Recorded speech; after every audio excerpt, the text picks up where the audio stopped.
the span of half a decade, Tax Stone went from goofing around on Twitter to having Jay-Z want to meet him personally. He was a refreshingly honest voice in hip-hop punditry, but is now set to face years, potentially decades behind bars. Tax Stone's real name is Daryl Campbell, and he was born in Brooklyn in 1985. Decades before he would become famous for podcasting, he had a short stint as a child actor. He even briefly appeared in the popular 90s police drama New York Undercover, but this was largely an unsuccessful venture, so his acting career was abandoned. In his 20s, Tax Stone didn't have many bright prospects ahead, so he was involved in a life of crime. It was during this time that Tax Stone got a bullet in his left eye, leaving him permanently blind there. In 2006, he was arrested for gun possession and robbery charges. He was 21 years old and would spend 3 years behind bars. In 2009, he got out of Rikers Island and joined Twitter. This seemingly mundane decision to start a social media profile would change his life forever. He was known for his wild sense of humor that documented the life he was living as an ex-con in Brooklyn. It wasn't the most family-friendly brand of humor, with many jokes involving him making fun of strippers and ranking his STDs. He was known as one of the loudest typers in the golden age of Black Twitter. He sometimes would tweet 100 times a day and started to gain quite an audience for himself. But as an ex-con, he went down the all too familiar cycle of having no job after prison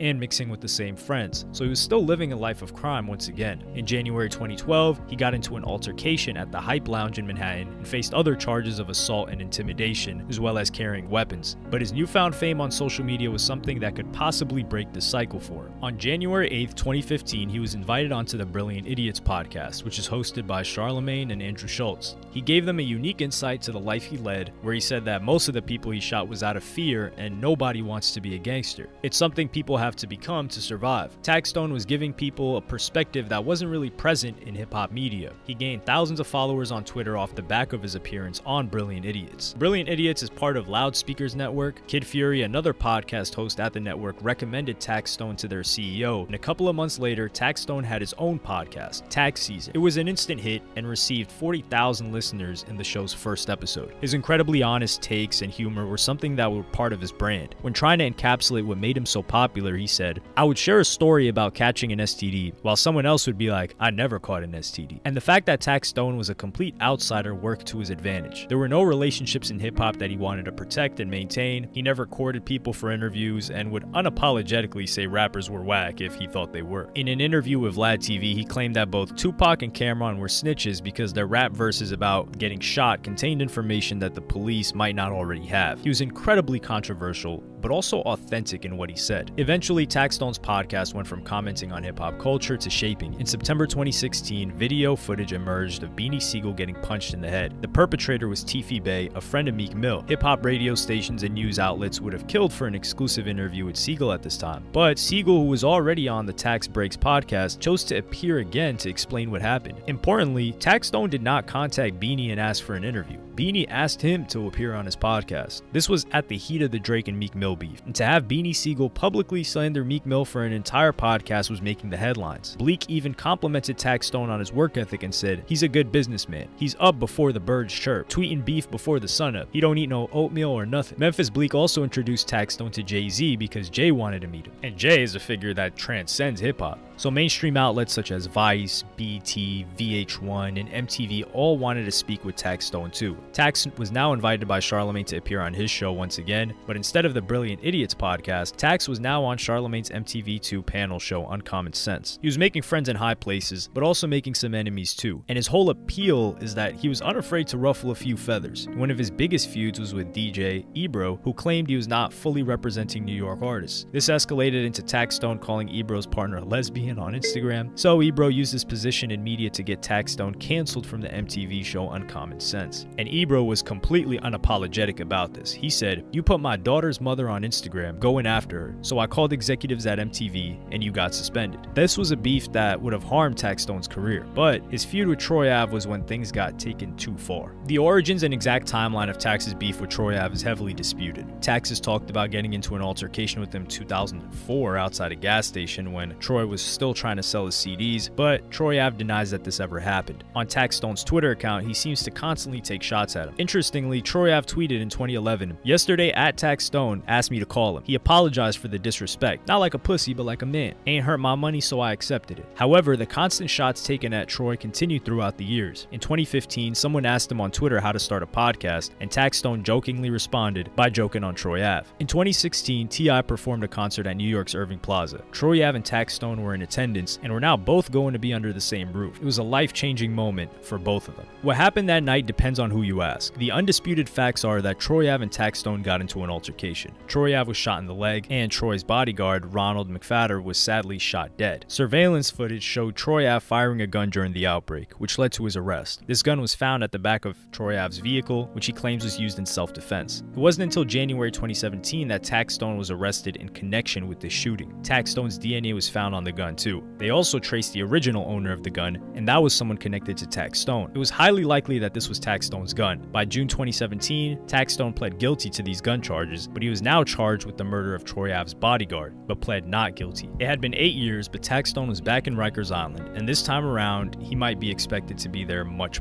longer. Troy Ave also went through an incredibly difficult time, as well as getting shot in the leg and losing his bodyguard and close friend. He was also initially accused of murder. In February 2018, he did not hold back and released a song named Too Legit to Quit, where he claims to have wrestled the gun away from Taxstone. In February 2023, Troy Ave got up and testified to give his recollection on what happened. Troy Ave was in the green room before the concert, and because of his newfound fame, Taxstone was also there. Rather than ignore each other, Taxstone said, "What's poppin'?" to Troy Ave, and this was not taken too well. Troy Ave felt that he sounded threatening. His bodyguard came over with the intention of intimidating or hitting Taxstone, but Taxstone pulled a gun out. Upon hearing the gun, Troy Ave wrestled with Taxstone. Taxstone managed to shoot Ave in the leg, but through some sort of adrenaline rush or survival instinct, Ave managed to wrestle with Taxstone and took the gun off him. On Thursday, March 22nd, 2023, Taxstone was convicted for killing Ronald McFadder. Luckily for him, he was charged with manslaughter and not murder. Other charges include 2 counts of assault in the first degree, 1 count of assault in the second degree, and 2 counts of criminal possession of a weapon in the second degree. Following the guilty verdict, Troy Ave didn't take long to break his silence. He released another song called Dear Hater, I Won. Taxstone is set to receive his sentence in April of 2023. As well as Troy Ave, another New York rapper who Taxstone consistently took shots at was Math Hoff.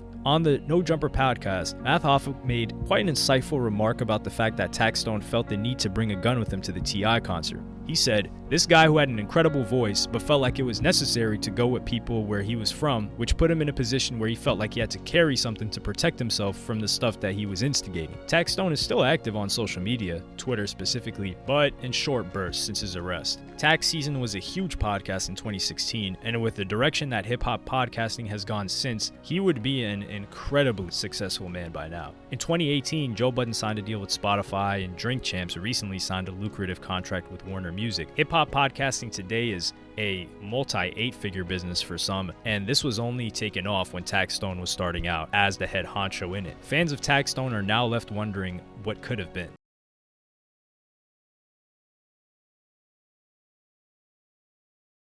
In the 1980s, Ralph Lauren clothing was synonymous with the American dream. But with the major crack epidemic hitting Brooklyn at the time, this dream of success and prosperity was unthinkable. So a crew known as the Lowlifes crew simply robbed Ralph Lauren clothing and took a slice of the American dream for themselves. And instead of becoming villains, these guys became heroes.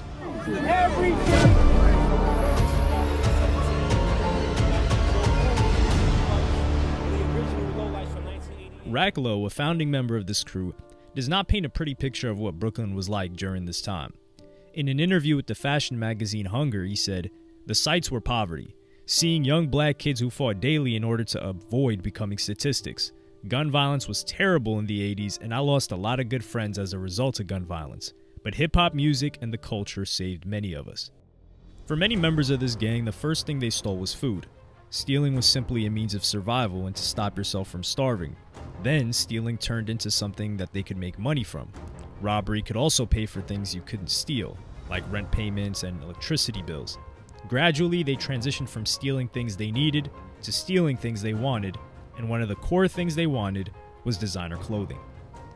Around this time, there were 2 Brooklyn street crews that wore designer clothes, and particularly Ralph Lauren. For many of these people, Ralph Lauren was an inspirational figure in his own right. He came from a Jewish immigrant family in the Bronx and had to work his way to the top. His real name is Ralph Lifshitz, which he had to whitewash his own name in order to fit into the industry. in St. John's Place in Crown Heights, there was a gang known as Ralphie's Kids. They were called this because of their age and fondness for Ralph Lauren. A 15-minute drive from this place is a housing project called Marcus Garvey Village, which was home to a crew named the USA, which stood for United Shoplifters Association. The streets of New York became their catwalks, and if you're in New York and want to receive as many onlookers as possible, you got to what's known as the Deuce. This is a less commonly used term for the area covering Times Square, 42nd Street, and Broadway. Both of these crews came across each other regularly at these spots. At first, they plotted to rob one another and simply take their clothes. However, an unlikely event took place which would alter the course of any future gang war. Because of their flamboyant image, people loved taking photos of them. During one photo, members of Ralphie's Kids and USA got in a photo together. Instead of seeing themselves as enemies, they joined together. It was the start of a beautiful friendship built on a shared love of shoplifting. Since they both joined forces, they needed a brand new name. One of the founding members, Thurston Howell, was out one night. He got a girl's number, and later that night, this girl caught him speaking to another girl. She yelled, "That's some low-life shit."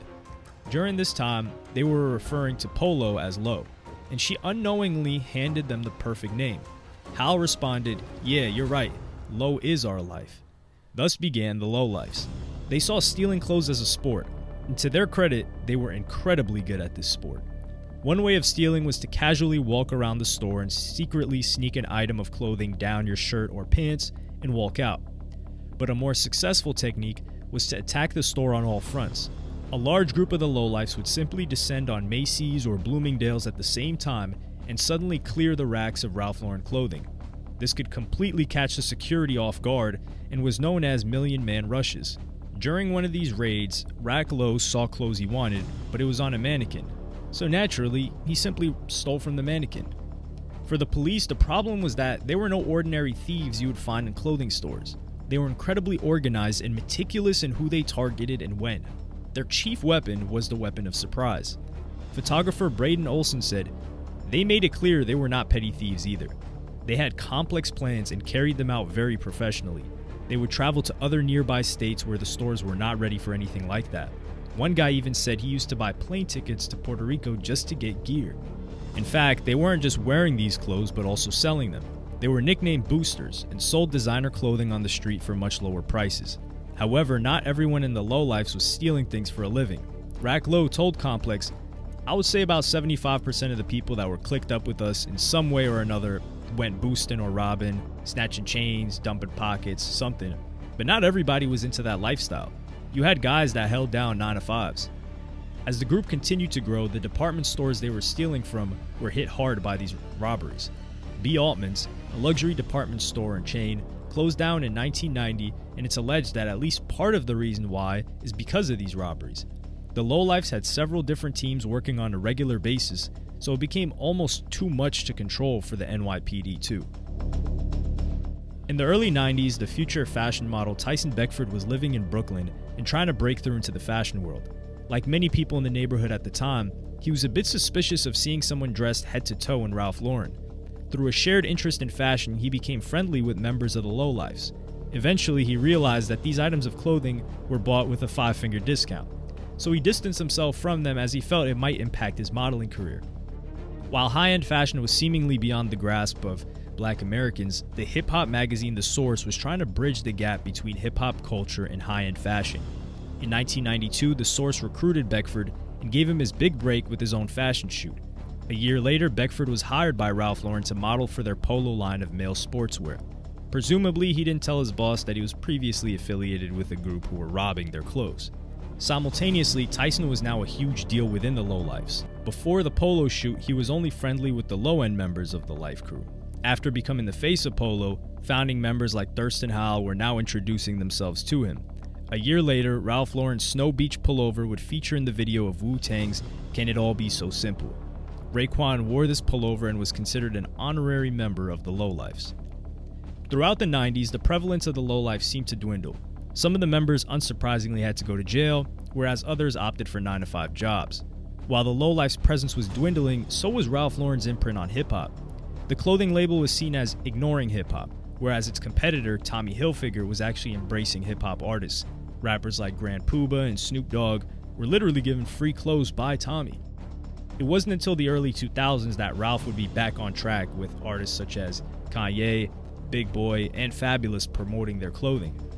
Thurston Howell was the only member of this crew that was able to build a rap career off the back of the lowlifes. He got a job at MTV and used this job as an opportunity to try to battle famous rappers. He tried it with Jay-Z, who told him multiple times that he wasn't ready, but when he battled Busta Rhymes, Busta tried to get him a record deal. He soon appeared on The Source's Unsigned Hype and appeared at Rap Olympics in 1997, the very event which landed Eminem a deal with Dr. Dre. Eminem, as a matter of fact, was someone Thurston battled regularly and someone he respected. And there aren't many bigger compliments you can get in hip-hop than that. Although the lowlifes weren't what they used to be, the tradition was kept alive, except this time without the criminal element. In the late 2000s, Rack Low started hosting Low Goose on the Deuce events, which became a celebration of streetwear and hip-hop music at the Deuce.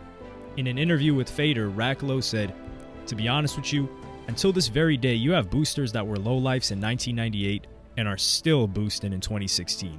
So a lot of people made positive changes, but for some people, this is still the hustle." When Thurston Howell was asked what one message he would like to give to the world about the lowlifes, he said, "This is a culture, not a trend. We don't love Ralph Lauren. It's not about him and his clothes. It's about us and our connection to one another. We initially maybe had a negative effect on our neighborhoods with the boosting and all that, but once we transitioned to having a positive message, we were able to pull so many people into positive routes. Through our people and our brotherhood, we made a worldwide culture, every color, every ethnicity. We don't discriminate. It's all about love and loyalty." And in a strange twist of fate, Ralph Lauren has not only embraced hip-hop culture, but embraced the very people who once looted many of his department stores. Thurston Howell's book, Bury Me with the Low On, was on sale on the Ralph Lauren app. And in 2018, they brought back the Snow Beach Polo line and hired Howells as a model. Ironically, the very people who stole Ralph Lauren have benefited this company in the long run. They have also helped bridge the gap between hip-hop and high-end fashion. John Caramanica wrote in the New York Times, "Today, the genre stars collaborate with high fashion houses or create their own clothing lines. None of that would have been possible without the lowlife blueprint."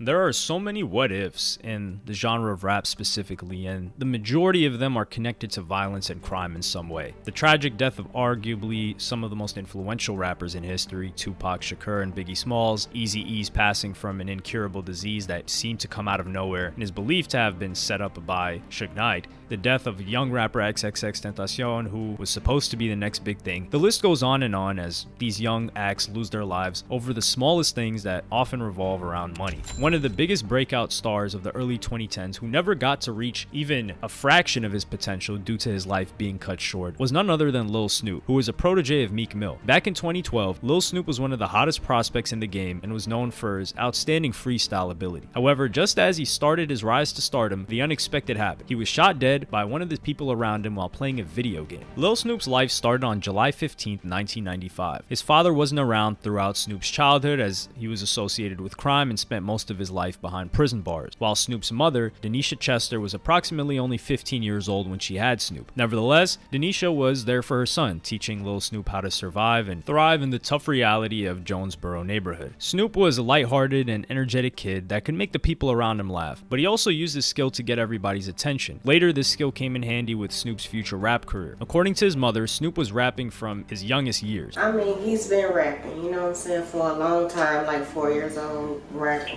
just was in him. I didn't really take it serious, like that, of course, at that age. So it's just something I'm thinking you just like to do, go write it down, but more so, but he stuck with it.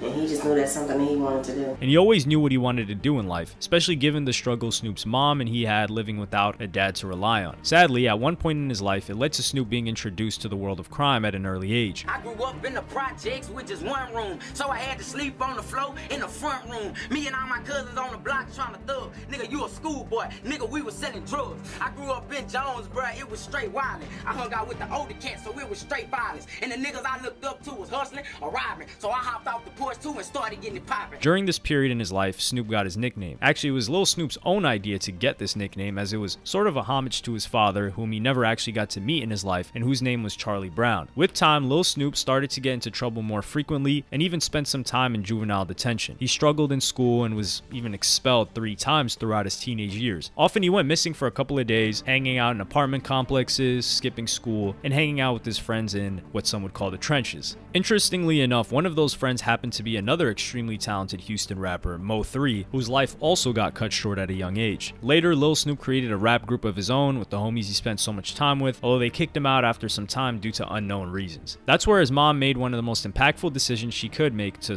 her son's future. She gave him a piece of advice, supported him, and offered him her help. Her message to Snoop was, "I don't care how good you can rap, God is not gonna bless you." That's where she believes Lil Snoop really listened and started to make the change for the better. After those positive moves, things started to open up for him without effort. Snoop's mother had always been supportive of her son and his aspirations, and now, when her son was at a crossroads, she made a decision to help him stay away from the streets so he wouldn't get caught in the system like his father. She started saving money to buy Lil Snoop his first home studio equipment so he could start producing his own music without relying on anybody else. But once he started, getting older, he was a part of a group that, they kicked him out of the group pretty much. And so I told him, hey, you sound good by yourself. We can just start buying pieces of equipment and make a studio at the house if that's what you really want to do. I was just trying to keep him out of trouble.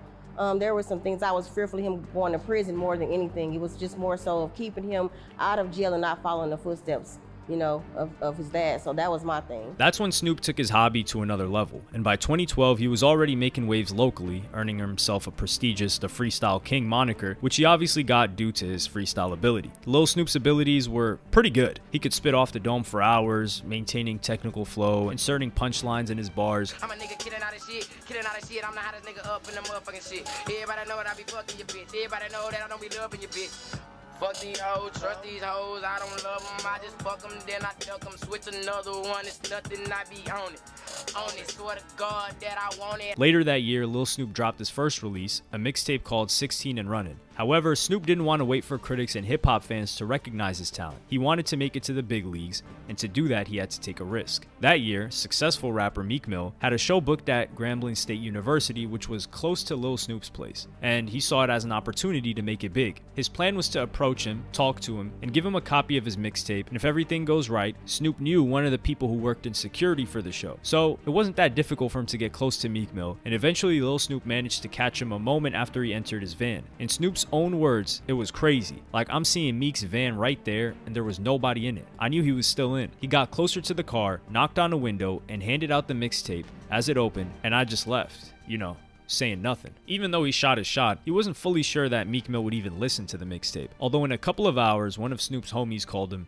and told him something crazy. Meek Mill not only listened to the mixtape, but also tweeted about the young prospect, shouted him out, and even used a lyric from one of Lil Snoop's songs to make sure Snoop wouldn't go unnoticed in the eyes of hip-hop fans. Later, Meek Mill contacted Lil Snoop personally, although he still had to prove himself before Meek Mill could make him a real business offer. Lil Snoop wasn't planning to backpedal on his dreams, so he packed his stuff up and caught a 36-hour bus ride to see Meek Mill in person and make a name for himself. Snoop told his mom that Meek Mill had already offered him a contract, so she wouldn't be so nervous about the whole thing. Although at one point, even Lil Snoop couldn't tell for sure whether he'd got it or not. 36 hours on a bus by himself.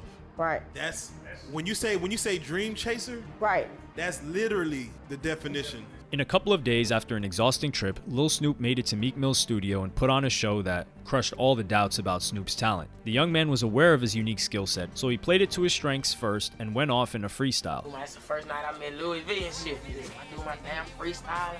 Them niggas like, damn, Snoop, you that shit. You different. They know what they say, you different. Meek Mill and the crew were impressed, and many believed that the 18-year-old spit raps way ahead of his age. Even Meek Mill himself couldn't hide the hype he had for him. See, my mama taught me smart. She told me don't be trusting these niggas, cause if you trust them, they fuck around and up with these niggas. I got my niggas and they fucking going retarded, 38s and 40s. I swear to God, you some shit you see on Paranormal. My niggas coming heavy, my niggas coming deadly, and none of my niggas off. I swear to God that I ain't steady. I swear that I'm a shooting star. My nigga got the fucking 40 on his hip. I swear he feeling like a shooting guard. Nigga know that I'm hot, nigga know that I pop. Nigga I got a Glock 17, 32 shots. You want a fucking problem? Then let me know, nigga. Swear to God, Louisiana represents on folk, nigga. Lil Snupe proved himself, and his partnership with Meek Mill was a sealed deal. Meek Mill was astounded. As he said about Lil Snupe, he would spit off the top like it was written, rap real tight for hours and not mess up. That's unheard of. I've never seen nobody like that. He was spitting so much pain. He's from the South with a flow like an East Coast guy. There was one last challenge for him, a $10,000 rap battle against West Philly rapper Retro. Lil Snupe was at his absolute best and took the prize home unanimously. Shit roll, and everything a nigga do, these niggas know how I go. I swear to God, I do this shit for my folks. Y'all niggas taxing on that work, my nigga got it for the low. So we got work, we got pills, sour D, we got weed, whatever you need, holla at me. Swear to God, as you can see, you a pussy ass nigga. I can swear that you a beast, and when you talking about beef, you probably the one calling police. He didn't go one more time. One more time, man. Meek Mill officially signed Lil Snupe to Dreamchasers, and the two started to appear together on the biggest media platforms like Sway in the Morning, freestyling together, and putting on a show. Started from the bottom, now we here. Look.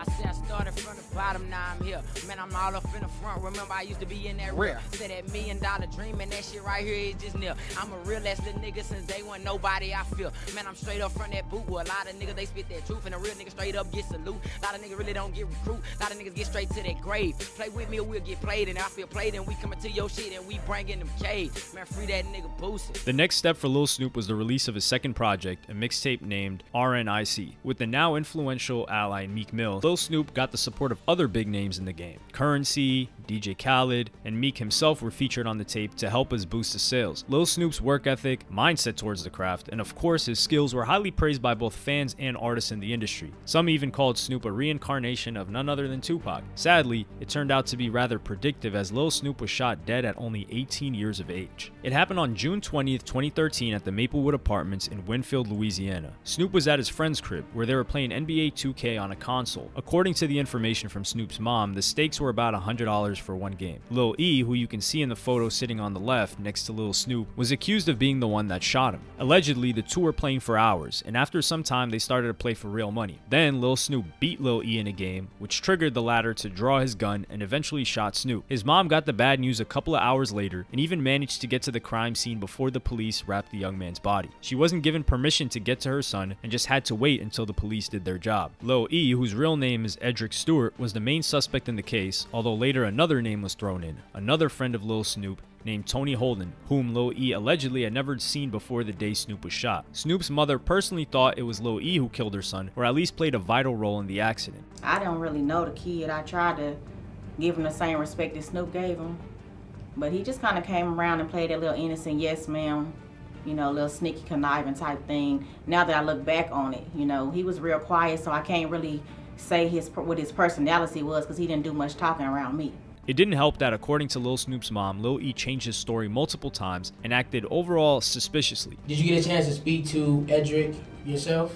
Yeah, I've talked to him a couple times. He had about 7 different stories each time, so you know, his word is definitely not his bond, so you can't believe nothing he say. Initially, Lil E got arrested and charged for manslaughter, while another suspect, Tony Holden, turned himself in and was charged with first-degree murder, armed robbery, and illegal possession of a firearm. However, the saddest part of this story is that, while both men were taken to court, none of them were actually judged for killing Lil Snupe. Snoop's mother made several posts on her social media accounts to shed some light on the story, although sadly, it hasn't helped to find the real shooter. According to Lil Snupe's mother, Tony Holden was sentenced for being a convicted felon with a firearm, but not for being the murderer of her son. Snoop's mom never gave up on finding the truth in the situation, and in 2017 it was revealed that the ballistic evidence from Tony Holden's strap didn't match the slugs found in Snoop's body, and that it was actually Lil E's gun that shot the fatal bullet. She called out Lil E in one of the interviews later that year and stated that she believed that E was the one who took her son's life, or at least took part in it. However, even a decade later, this case is still unsolved, and no one was punished for the death of Lil Snupe. Lil Snupe's mom shared her disappointment and utter frustration with the judicial system in numerous interviews. "I just think they're lazy. It's a prejudice issue. We're a small town and it's just another African American dead. A lot of evidence was messed up. They actually robbed the apartment where Snoop was killed around 2 p.m. Snoop was pronounced dead around 4:08 a.m. So later that day, they let people go in there and rob it. Nothing was ever done about that. So they could have tampered with evidence. They didn't protect the scene, and they just didn't put forth effort to find out what happened to my son."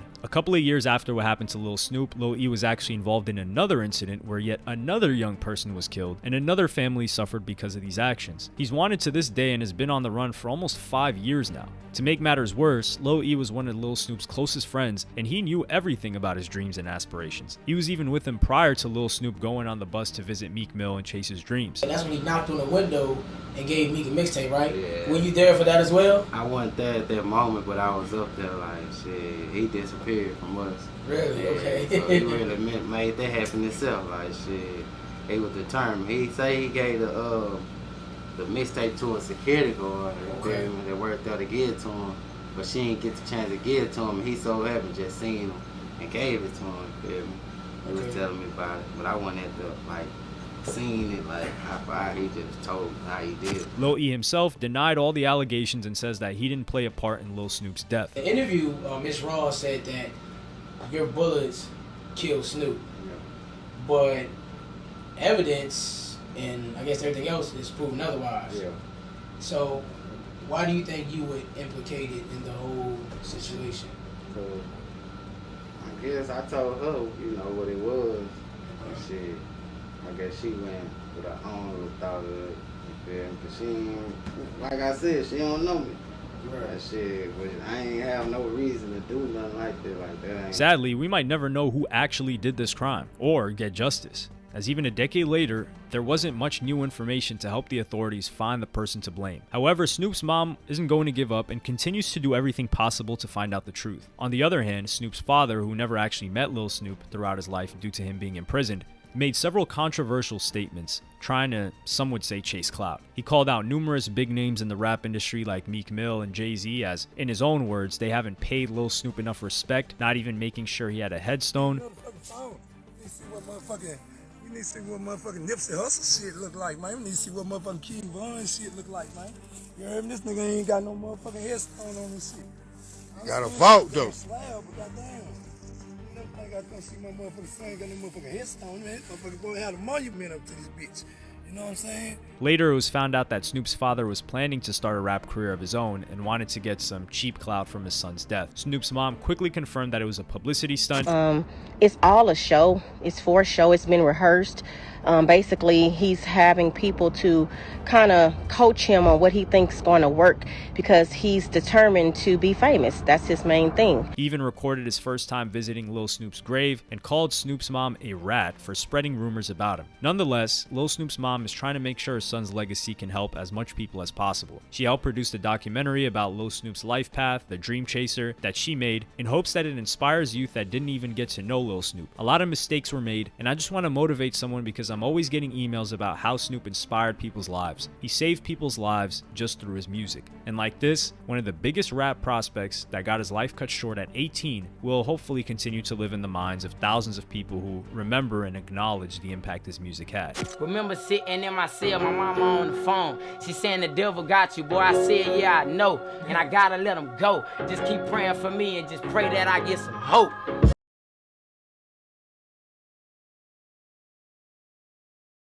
Chinx was a rapper on the cusp of stardom, but right before his rap career was about to take off, his life was tragically cut short. His brutal murder hit the headlines, but his rise to success was also worth noting. Chinx was born in Queens, New York in 1983 and lived through the golden age of hip-hop throughout his teen years, and listened to artists such as Jay-Z, Wu-Tang, Tupac, and NWA. However, it was a rapper from Queens that switched him from a hip-hop fan to a budding hip-hop artist. He told XXL about the first time he heard Nas-O-Matic. One of my uncles left his Walkman at my house in the projects one day and I picked it up, listened to it, and I felt like this was the first time I listened to hip hop with curses in it. Illmatic was definitely one for me that made me want to get involved in music. In another interview, he said that he was a natural performer. I started rapping at the table in junior high school for fun with the homies, and by 9th grade is when I started taking music seriously. However, his neighborhood of Far Rockaway in Queens was not an easy place to grow up in, and he got into drug dealing at an early age. That being said, he was using his money to support his potential music career. At that point is when I started investing my street money into my studio time and finding my sound. As a teenager, he was nicknamed Chinx, which has no connection to the racial slur. He was also initially called Chinx Drugs. During these early years, he formed a friendship with another aspiring rapper named Stack Bundles, and together they created the Riot Squad. Both rappers were gaining momentum, but this was cut short in 2005 when Chinx was arrested for robbery and drug charges. On top of that, this arrest was just a month after Chinx's father passed away. Even though Chinx was was sentenced to 5 years, Stack Bundles was adamant that he would have a rap career of his own and Chinx Drugs would join him once he got out. Stack Bundles continued to build his own music career and regularly shouted out Chinx in his music. Despite his friend promising him that there was light at the end of the tunnel, prison was still prison. He was pretty downbeat one day and got a sudden call from his grandmother. She broke the news that Stack Bundles, his best friend, and a man on the cusp of stardom had been killed. Stack Bundles was senselessly shot in the lobby of the building he lived in Far Rockaway. The death of his friend reminded him how fragile life could be and how he needed to make the best use of his time while he was here. Upon his release from jail, he focused intensely on music. When he finally got out of prison in 2009, Chinx was determined to get his music career back on track. Max B, who he only knew through Stack Bundles, helped him to get started making music together, and a friend of Max B was French Montana. French recalls first meeting Chinx. "I met Chinx in Yonkers. He used to come around the studio. He was mad humble, quiet, and he used to sit there and observe. Then I started hearing his music and I'm like, oh, he got something." French is not afraid to admit that he thought Chinx was better than him,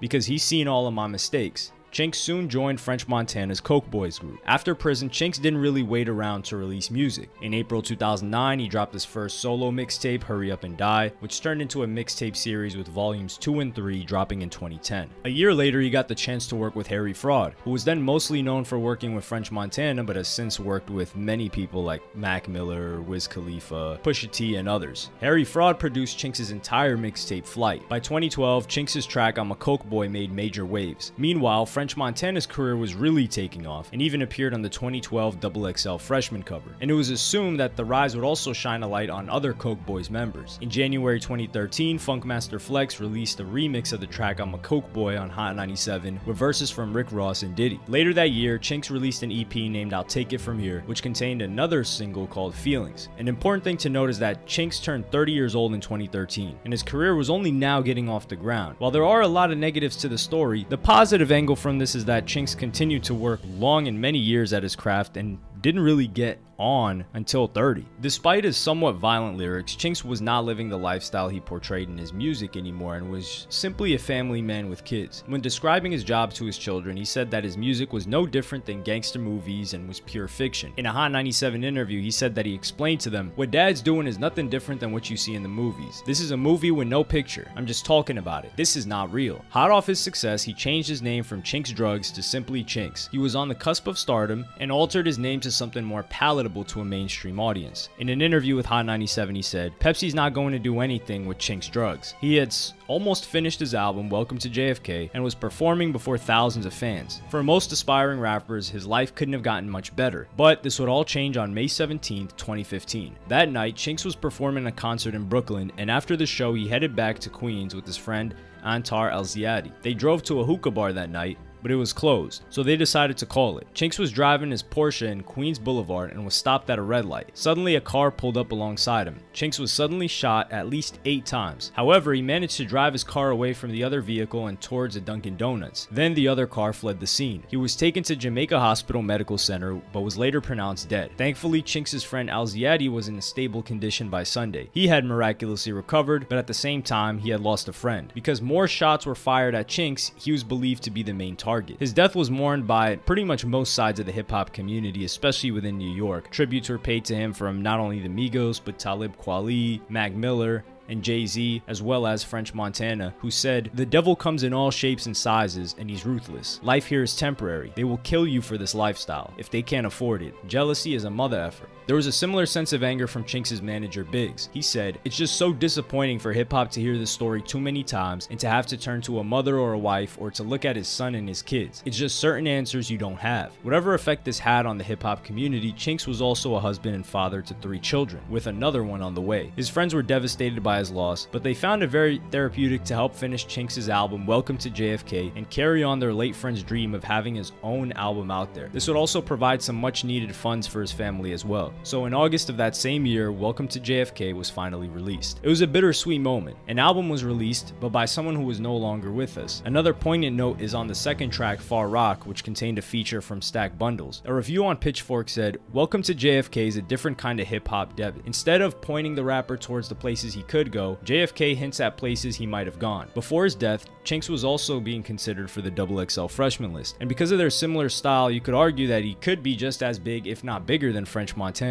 French has since said, man, if Chinx was alive, Chinx would be top 5. The horrifying realization is that both Chinx and Stack Bundles were killed just before they had achieved their dreams. In September 2016, another album was released and aptly titled Legends Never Die. This wasn't as successful as Welcome to JFK, but provided Chinx's fans with whatever usable material was left and generated more funds for his family. But while these new albums were coming out, the question on everyone's mind was who the perpetrator was. Chinx may have rapped about living a troubled life, but he said that was fiction and that he had put those days behind him. The mystery of Chinx's murder was unimaginably tough on his family. Chinx's mother has said that she approached French Montana at Chinx's funeral and said, "Why did y'all do that to my child?" To which French reportedly responded, "Because he wouldn't listen." A lot has been made about that comment from French, but in 2017, the mystery of Chinx's murder was finally solved. An NYPD official exclusively told XXL that his murder came from a conflict which originated 10 years earlier. While Chinx was incarcerated, he got into a fight with Quincy Omri, who was also an aspiring rapper named Quality. Richard Rudolph, commanding officer of the Queens South Homicide Squad, told XXL, "We're not exactly sure what the fight was about, but our perpetrator Quincy probably got the worst of it and he wanted to get back at Chinx." He added, "When he saw Chinx's career starting to blow, he took it real personal and figured that his own career was going south. It just festered inside of him." When Chinx performed at Soundgarden Hall in Philadelphia on April 24, 2015, Quality had turned up, and because Chinx was now a touring rapper, he now knew the exact location of where his enemy was. Jamar Hill, who took part in the whole execution of Chinx, but there's only one shooter and that's Quincy, they were just waiting for an opportunity. The NYPD were pleased that they had found the murderer, but this obviously only minorly helps ease the pain for his family and friends. It doesn't help that Chinx's baby is without a father and Chinx's mom is still without a son and Chinx's wife is still a widow. We can only do what we can do, so I'm happy that they have some closure in this. In Far Rockaway, there was a mural of two of its greatest hip-hop artists, Chinx and Stack Bundles, also two friends. Both of these artists never got to fully realize their success, but this mural will hopefully inspire others in the neighborhood who have a much brighter path ahead.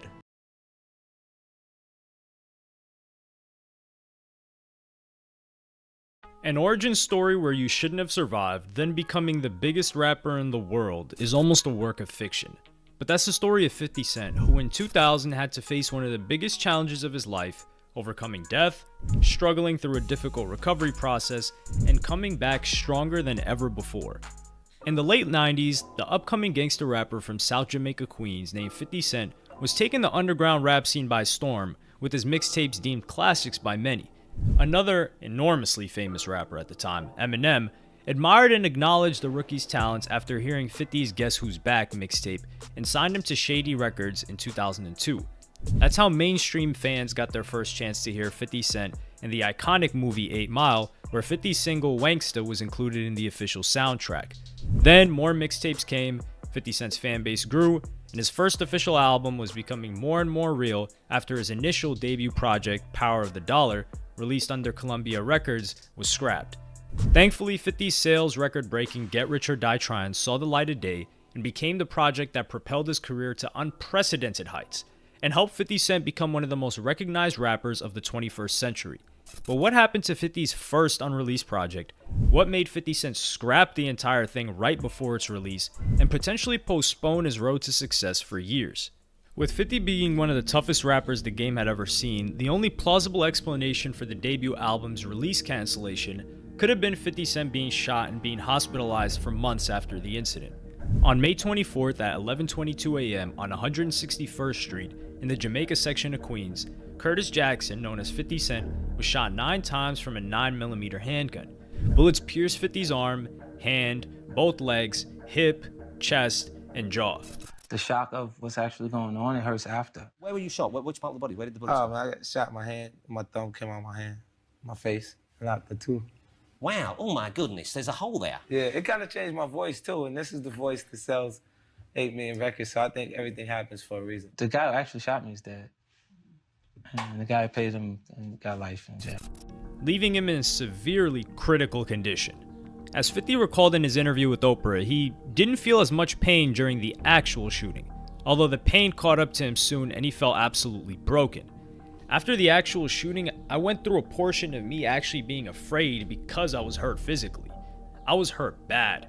I was afraid and uncomfortable with being afraid, and the only time I wasn't afraid is when I was actively involved in actually looking for somebody connected to it. To find out who was the actual shooter, 50 Cent had to reconstruct the whole incident from the beginning. since he couldn't see the gunman's face clearly. It was midday and 50 was at his grandmother's house with his friend. Right before the incident, 50 Cent entered a vehicle parked in front of the house where his friend was waiting for him. 50's grandma was working in the front yard, and then suddenly, the car pulled up on the side of us. A guy got out the passenger seat of that car, came around behind it, and shot through the actual car. The gunman made several shots hitting 50's body 9 times, although thankfully, none of the vital organs were damaged. He was immediately taken to the hospital, which helped the medics get him in stable condition within days. He spent 13 days in the hospital and was sent home for further recovery.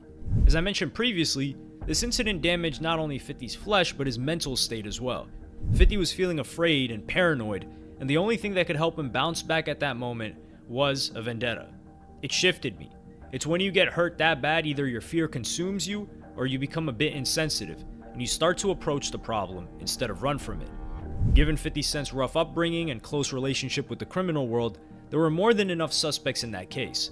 Obviously, 50 Cent wasn't shot by accident, or it wasn't a robbery that went wrong, since none of 50 Cent's possessions were stolen. It was a direct, attempted murder, and something much more serious and personal must have taken place, and that's exactly what happened. The main theory about who actually set this incident up had been circulating around hip-hop forums from back in 2000. Rap fans who were following 50 Cent's music and knew some facts about his biography immediately connected the dots between his freshly bootleg track Ghetto Quran from his unreleased album and the people whom 50 mentioned on the song. In 4 minutes, 50 Cent mentioned some of the Southside's biggest drug kingpins and crime bosses, described some of their illegal activities in a few words, and painted a general picture of how things are in his Southside Jamaica neighborhood. 50 mentioned many names, including extremely influential crack kingpins Kenneth Supreme, or Preem as 50 called him in the song, McGriff, and his nephew Gerald Prince Miller. For all you slow mother effers, I'ma break it down iller. See, Preem was the businessman and Prince was the killer. Many fans speculated that the drug empire leaders might have thought that 50 went too far in describing the crimes and putting their names next to him, which led to Supreme allegedly sending someone to gun 50 down. Even though the theory had some logic behind it, things weren't as simple as they seemed. In 50's own words, everything that's in Ghetto Quran is in Cop Shot, a book in the effing library. Everything in that song was in the newspapers at the time that it went on, meaning that the facts 50 Cent used for the track's lyrics weren't a secret. Most of the people 50 mentioned were either dead, incarcerated, or had already served punishment for the crimes described in the song, making the whole theory a reach. So logically, it would mean that Supreme had nothing to do with 50's incident, right? Well, things weren't that simple. Being one of the biggest and most feared names in Queens throughout the 80s and 90s, the Supreme team's main leader, Kenneth McGriff, who went under the nickname Supreme, had a lot of trouble with the law, needless to say. In 1989, Supreme was arrested and sentenced to 12 years in jail, but was released on parole after less than 5 years. After spending more than a decade in the trenches of Queens, Supreme wanted to start his business from scratch, and this time do it as cleanly as possible. In the 90s, hip-hop was one of the hottest things coming out in the country, and Preem set his eyes on conquering the industry so that he could generate a clean profit without the excessive hustle and the risk of going back to prison. That's when Supreme started his business relationship with Murder Inc. Records, run by his old friend Irv Gotti. Supreme was supplying the label with dirty cash and covering some of their expenses, getting clean checks in return, allegedly. Simply put, Murder Inc. Records was Supreme's big investment and his next empire in the making. Some of the first label signees included Black Child, Tom Murda, Nemesis, and most importantly, Ja Rule, who played a big role in 50 Cent's career in life, or vice versa. The record label generated massive amounts of cash for everyone involved. Everything was going fine, and the cooperation was proving to be a huge success for both parties, until one notorious incident. In 1999, one of 50 Cent's friends robbed Ja Rule of his chain while the latter was filming a music video. Allegedly, the rapper was actually trying to get revenge on Ja Rule for personal reasons. Ja got his chain back with the help of Supreme, and sometime later he ran into 50 at the club. 50 Cent was hanging out with the guy who robbed Ja Rule, which made Ja Rule think that the whole robbery thing was actually 50's plan and act aggressively. According to 50, he had nothing to do with stealing Ja Rule's chain, and it was a coincidence that the robber was his homie. Guy got robbed in the actual neighborhood. And he accused you of robbing him. He just seen me communicating with someone who actually robbed him. And he misinterpreted the conversation because he seen me laughing and us talking, but he didn't know I grew up with the guy. Ja Rule, on the other hand, denies seeing them together, though he did confirm that the robbery occurred and claims their beef stems with 50 being cold-shouldered by Murder Inc. during a shoot for his single Murder for Life that happened after the robbery. This fact was confirmed by 50's ex-manager, Chaz Slim Williams, as he also believed that it not only made animosity between 50 and Ja Rule grow, but also marked the beginning of 50 Cent's beef with Murder Inc. Records as a unit. For one reason or another, 50 wasn't going to let any sort of disrespect slide and was fully going at the whole label without any filter. 50 called out both Ja Rule and Irv multiple times in interviews and various media appearances, and even dedicated an entire diss track to his newfound enemies. But before releasing a song, 50 came to Supreme, who was the undercover boss of the record label, to get his opinion on the beef. Ja Rule and Murder Inc. were Supreme's cash cows at the time, so he wanted 50 Cent to drop the beef and leave them alone. 50 had a different thing going on in his mind, so he released a diss track anyway. In the song Your Life's on the Line, 50 Cent went at Ja Rule, calling him a soft, weak, studio gangster rapper who never deserved to be in the spotlight. 50 even mentioned Ja Rule's affiliation with Preem, although after numerous talks with Supreme himself, where the Kingpin once again told 50 to stop trashing Ja Rule, 50 changed some lyrics and removed a bar about Ja Rule's stolen chain. Obviously, 50 had some respect for Supreme, and even looked up to him, as Preem was an icon back in the days when 50 Cent was still hustling on the streets. Still, 50 couldn't let Murder Inc. just go, and refused to back down. Ironically, 50 and Ja Rule got to meet face to face again a couple of months later. The two had a live show in Atlanta booked in the same venue on the same day, and 50's and Ja Rule's management wanted them to talk things out and come to peace. The two met at the hotel, and Ja Rule allegedly brought a baseball bat with him, swinging it through the conversation trying to act tough. Ja Rule was absolutely furious because of 50's diss and was yelling the whole time. Soon things got heated, and 50 Cent threw a punch at Ja Rule, giving him a black eye, allegedly. Ja Rule's people went at 50 and started swinging at him, although 50 managed to snatch Ja Rule's chain before 50's people stepped in and stopped the fight. Due to a massive black eye, Ja Rule couldn't perform at the show, which meant no money for Supreme and the team.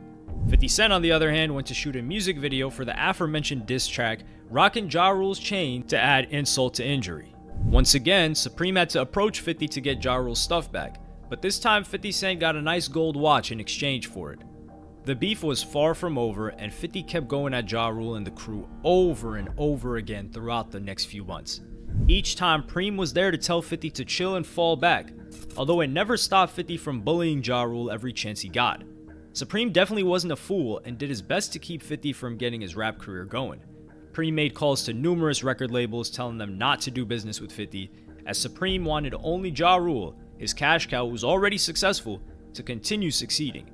Supreme and the team couldn't let a really tough, hungry, and talented upcoming rapper take the spotlight away with all the clowning of Ja Rule. 50's then mentor and manager, Chaz Williams, was also all about business and actually had a close relationship with Preem. The two were plotting behind 50's back and tried to get 50 Cent to squash the beef once and for all, as it was hurting their income. Chaz and Supreme arranged another meeting between 50 and Ja Rule, but 50 Cent was having none of it, as he knew that something would definitely go wrong, just like the last time in the hotel. Preem and Chaz were furious, and 50's manager dropped him, leaving him on his own in that situation.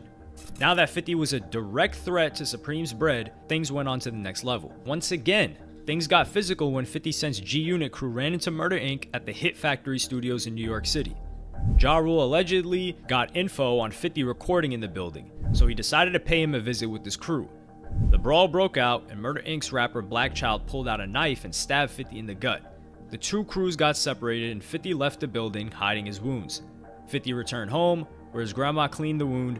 The next day he went to the hospital, where he got multiple stitches. Soon after, a restraining order on 50's behalf was ordered by the police. It stated that no one from Murder Inc., including Black Child, Ja Rule, and Irv, could get close to 50. The streets heard these rumors and started talking about 50 being a snitch.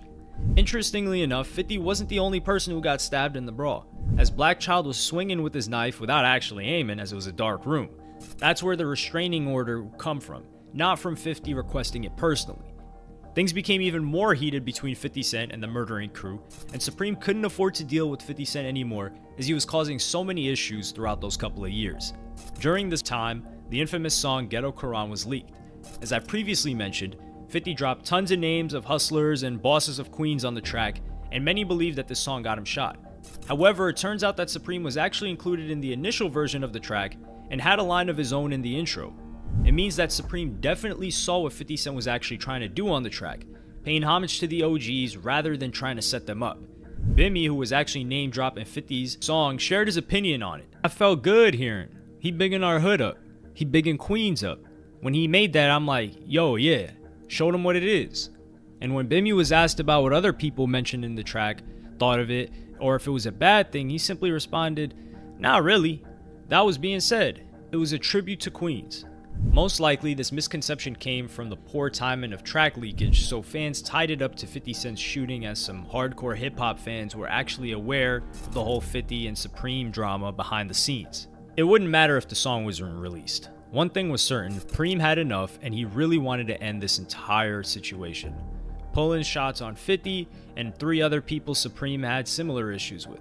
Preem paid $25,000 for each hit, including 50's. The man Supreme hired was Daryl, Hommo, Baum, and he was the one who attempted to kill 50. When I was shot, Hommo pulled the trigger. He was part of Mike Tyson's board, 50 Cent mentioned in the interview. He was indeed a close friend of Mike Tyson and his ex-bodyguard at the time. Ever find out who did it? Yeah, I knew who did it shortly after. Yeah. Yeah. And they are now where? Oh, the guy who actually shot me is dead. Hommo was a known killer for homicide and was an experienced fighter in the streets, although he couldn't finish 50 after 9 shots from close distance. Only 3 weeks later, Hommo was shot dead in a drug war. He was shot in the back of his head with a 9mm handgun. It had nothing to do with 50. The shooter was none other than Lil Kim's ex-boyfriend, Damian World Hardy. Mike Tyson was extremely saddened about his close friend dying and was ready to pay $50,000 so someone could take World down. Things got crazier when World ordered a hit of his own on Mike Tyson of all people. But the all-out war was ended after World was put in jail for allegedly murdering 5 more people. Ironically, years later, 50 Cent bought Mike Tyson's mansion, so everything seems to be fine between the two nowadays. Even though 50 wasn't the one who was responsible for putting down Hommo, he was actively looking for Supreme and his crew as soon as he could walk after being shot. After he got hit, riding around in Mac 10 by himself, looking for people, looking for Preem, it was real. And he did it on his own. That's how upset 50 was at the time at Supreme and the team. There are even rumors of 50 setting up Preem in the federal prison, which resulted in Supreme getting his arm broken. Eventually, the intensity of the beef got lower as Supreme was put in jail and Hommo, the shooter, was killed. 50 uses Crazy Life Story for tracks for his highly critical acclaimed album and one of the greatest and most iconic hip-hop albums of all time, Get Rich or Die Trying, and different mixtapes which made him one of the brightest hip-hop superstars of the 2000s. Ja Rule, Irv, and the entire Murder Inc. crew had the attention of the feds due to the record label participation in what they claimed was money laundering scheme for Supreme. The artists, including Ja Rule, failed commercially throughout the next few years, in large part due to their funds being occupied in the federal not only investigation but also case, and the label became a shell of its former self ever since. In 2017, Murder Inc. Records partnered with 300, thus marking a newer chapter in the label's book, and 50 has become more than just a rapper, becoming a huge celebrity and a respected businessman, also doing his own TV shows and entertainment. 50 Cent still keeps throwing shots at Ja Rule and Murder Inc. Records anytime he gets a chance. In 2013, the crew even admitted to losing the beef. Do you think, because you say now you could say, in hindsight, you could say, yes, we took an L there. Yeah, we took an L. But listen, the thing about it is when you're going through it, you're going through it. Make sure to subscribe to never miss anything. And there's no better way to sum this crazy story up than with 50's own lyrics from Many Men. In the Bible, it says, what goes around comes around. Hommo shot me, 3 weeks later, he got shot down. Now it's clear that I'm here for a real reason, because he got hit like I got hit, but he ain't effing breathing.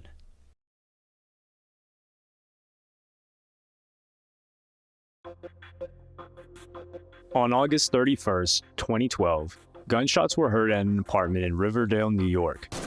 These shots led to the death of Chris Lighty, the manager of 50 Cent, Mariah Carey, Diddy, Busta Rhymes, and countless others.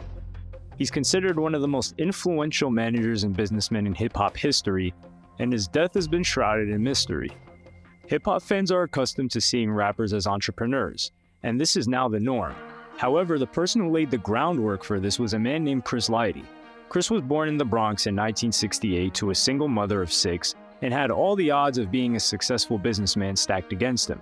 To make some money, him and his friends approached DJ Red Alert and said they could be his protection. Instead, Red Alert hired them to carry record crates for him. Red Alert dubbed Lighty and his crew the Violators because they always talked about violating anyone who caused DJ Red Alert any trouble. DJ Red Alert saw something in Chris. When the Jungle Brothers came to Red Alert asking if they knew anyone who could be their manager, he recommended Chris despite having little or no experience in the field. But DJ Red Alert proved to be an incredibly good judge of character. Chris went on to manage a tribe called Quest, and through his success with this job, he caught the eye of Def Jam.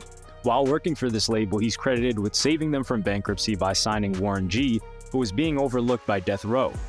Despite having no formal education in business, Lighty was incredibly astute.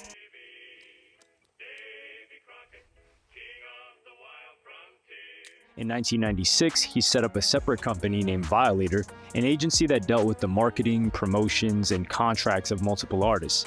A year later, hip-hop experienced a monumental moment. It's difficult to explain how important this was to an audience now, but LL Cool J appeared in a 1997 commercial for The Gap. I know you like your outfit stylish, any other line but The Gap is childish. It broke down the barriers between hip-hop and mainstream culture and ensured that being a rapper was a much more sustainable career path. Violator was the company that helped orchestrate this landmark deal. Lighty worked on other big deals and managed a range of other artists. The pinnacle of his career was when he signed 50 Cent and subsequently worked on a sponsorship deal that was considered a commercial gold medal. 50 Cent became a sponsor for vitamin water, and this deal involved 50 owning a stake in the company. Chris at the time, me and Chris Lighty was working closely together. He was managing me, and I said, I want to sell water. 3 years later, Coca-Cola bought this company, and 50's stake in this company skyrocketed. Ultimately, it was rumored that 50 made anywhere from $50 to $150 million off this deal. And it was sold to Coca-Cola for you made $100 million?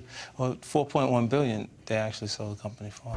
The formidable relationship between Lighty and 50 Cent meant that 50 was incredibly loyal to him, even after his death. At the time of his passing, he couldn't believe what happened and still had many questions unanswered. On the day of Lighty's death, the gunshots were alleged to be self-inflicted, and the cause of death was believed to be taking his own life. He was found at 11:33 a.m. with a 9mm by his side. His wife Veronica discovered him and called the police. A possible reason given for this death was that Lighty allegedly owed about $5 million in back taxes to the IRS. At the same time, Forbes also reported the death happened after Lighty had an argument with his ex-wife.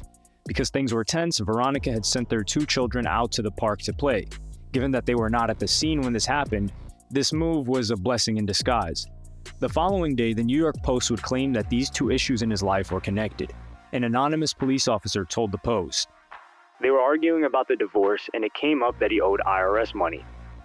He went out to the backyard, racked the 9mm gun, then he fired. As well as the $5 million tax bill, City National Bank also claimed that he had regularly bounced checks with them and had overdraft fees as high as $53,000.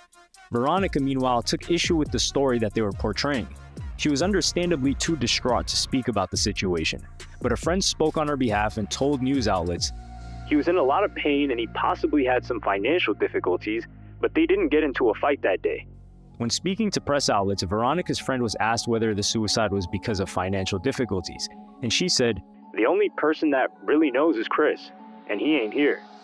With all of the questions surrounding what caused this, Chris' brother Dave did an explosive interview with Fox 5 that cast even further doubts about what happened. He said, "I'm surprised, shocked, and lost at this moment. I want the truth to come out. This isn't my brother. My brother was a strong person. Nothing is adding up. I can't get a direct answer from anybody. I understand there's a process to be followed. I can't even get clear answers from people I think I should be getting clear answers from." With regards to the financial difficulties, Dave said, "Everyone's like, that's not the Chris I know, in no way, shape, or form. Things were popping. Yeah, we're in a bad economy. That's everywhere. Nah, not this. We've been in way worse situations than this. I just want to know what really happened to my brother. I just want the truth. The truth." Dave was saying what many people were thinking at this time. What if it wasn't self-inflicted? With all of this happening, Chris Lighty's funeral took place at Manhattan's Frank E. Campbell Funeral Chapel. It was attended by massive figures like Lauryn Hill, LL Cool J, Russell Simmons, 50 Cent, Grandmaster Flash, and many others. Chris' impact stretched far and wide, and this was a star-studded event against the tragic backdrop of a man who had gone far too soon. Around this time, Veronica spoke to news outlets and wanted to nip it in the bud that this event was not caused by their marriage. She said, "My husband was too smart of a man. He was a genius. No smart man is going to leave his children fighting with his wife. That makes absolutely no sense. We had a passionate relationship. We fought all the time." Up until that point, everyone believed that Chris and Veronica were getting divorced. Veronica clarified and said, "I had filed for divorce last year, but retracted it 2 days before Father's Day. That was my gift to him." So the most likely scenario is the huge amount of debt Lighty owed to the IRS. But even this gets more complicated. It was initially reported that Lighty owed $5 million to the IRS. However, the Associated Press later clarified that Lighty had paid most of this off and only had $333,000 left to pay. This is still a huge sum of money, but he had already managed to pay off more than 90% of the bill. 2 weeks after Lighty's sudden death, the rumors had still not gone away. 50 Cent did an interview with Hot 97 and talked about how he still fails to understand how this happened. 50 said, "I actually can't wrap the idea around my head of him offing himself. I don't have all of the information, so I don't want to point or say anything other than what's being said publicly, but I don't believe that. Just because of my personal interactions with him, he never gave any indication that was even possible."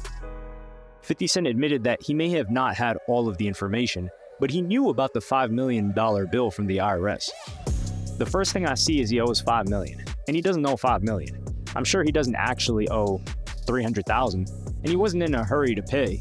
It's not like vacation, and that there was a point where vacation was being missed." That lifestyle is like, oh, I'll get to that when I get to that. And away from that, when the $5 million bill was there, I gave him $1 million. I loaned him $1 million, and he paid me back, and the interest on that was another $200,000. So take that 5, turn that into 6.2, and then it's down to 300,000, and there's no reason to do that over money. At that point, you done took care of all your bills, so none of it made any sense to me. 50 clearly wrestled with what happened in his mind until it reached a breaking point. At the moment, it was essentially his views against police reports and medical examiners, and their expert opinions carried that bit of extra weight. So, on September 25th, less than a month after Lighty's death, 50 launched a private investigation. It wasn't just 50 who was behind this, though. He decided to do this at the request of Chris Lighty's mother. Lighty's family also pushed for a second autopsy, and this time around, the medical examiner, Dr. Michael Baden, found the results to be inconclusive. 2 pieces of evidence supported the theory that it was a suicide. Firstly, the bullets were hit from close range and not from a distance, and secondly, there were signs of a struggle.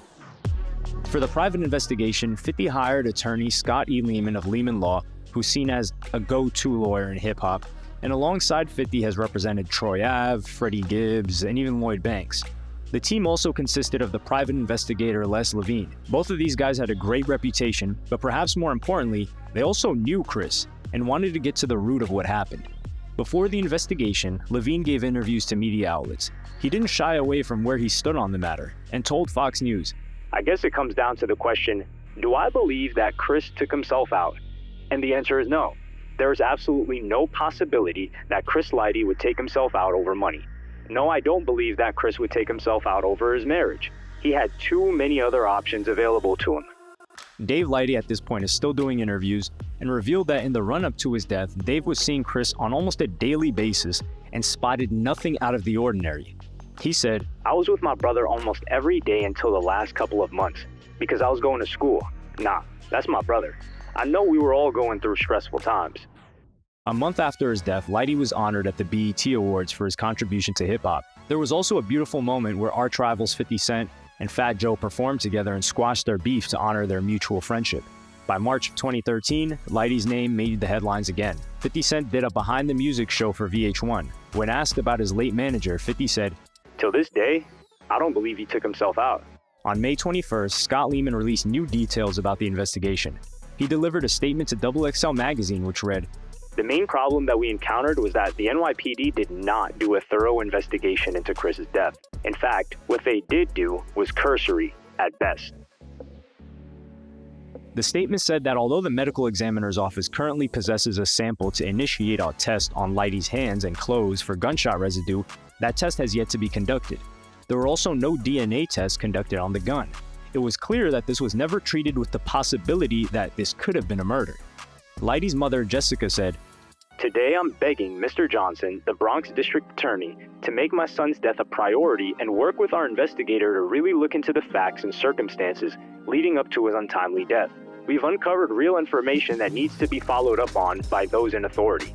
While everyone seemed to be jumping to the conclusion that this was not a suicide, Fat Joe was asked for his opinion, and he somewhat reluctantly gave it. He said something that people didn't want to hear, but perhaps needed to hear. He said, "See, none of us want to think that our friends or somebody that we love will do something like that. We don't know what happened at that moment." And herein lies the problem. The fact that there was no 100% conclusive answer as to how he died meant that his friends struggled to get closure from this incident.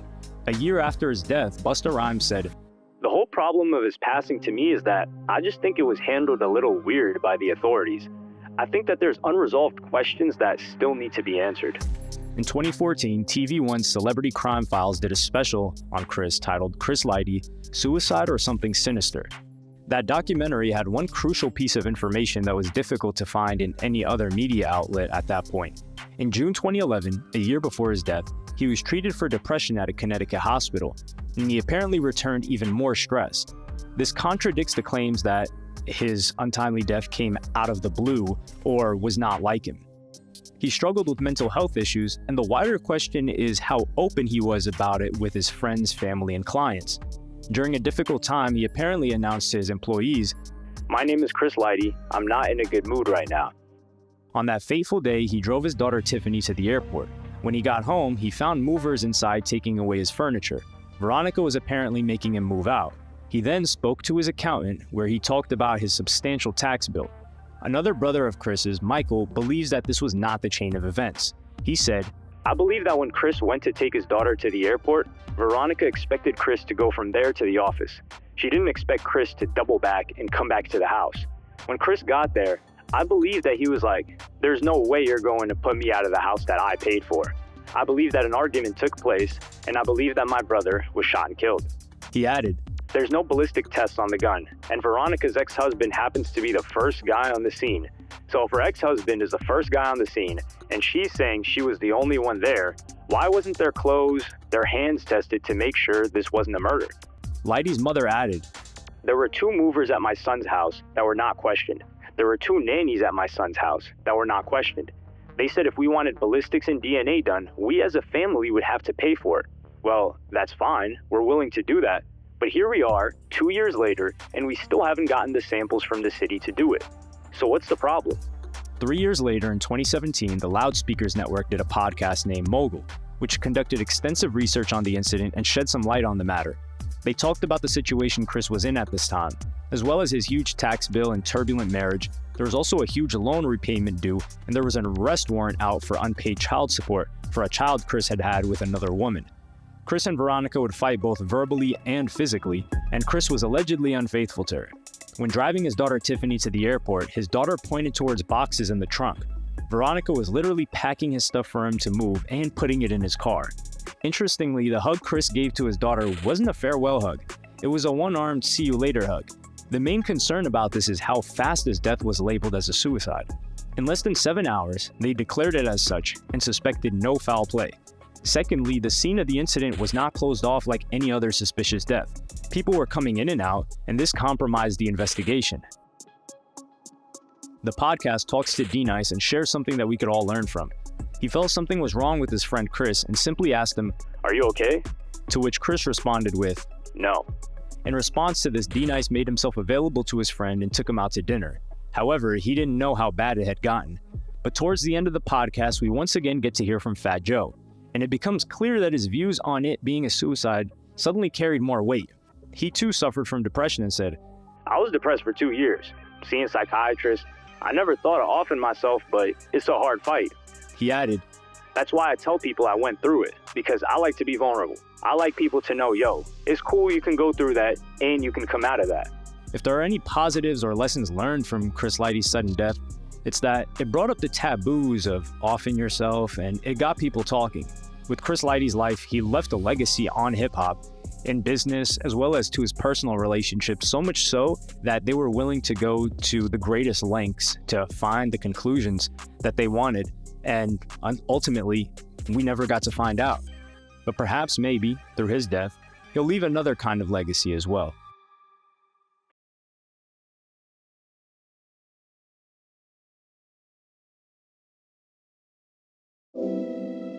For nearly 5 decades, hip-hop and rap has slowly taken over the music industry and began topping charts just a decade into it. From Run DMC to Tupac, Biggie to Jay-Z, and Eminem to Kendrick Lamar, hip-hop and rap have become the new rock stars. But it wasn't always this way. This multi-billion-dollar industry had its roots in violence and gang activity. So we'll just take a deep dive into history and explore how it started from the humble beginnings and evolved into a global phenomenon by looking into what some would call the godfather of hip-hop. Hip-hop currently is a worldwide commodity that has made millions and billions of dollars, but many people rich, especially people that came from the bottom.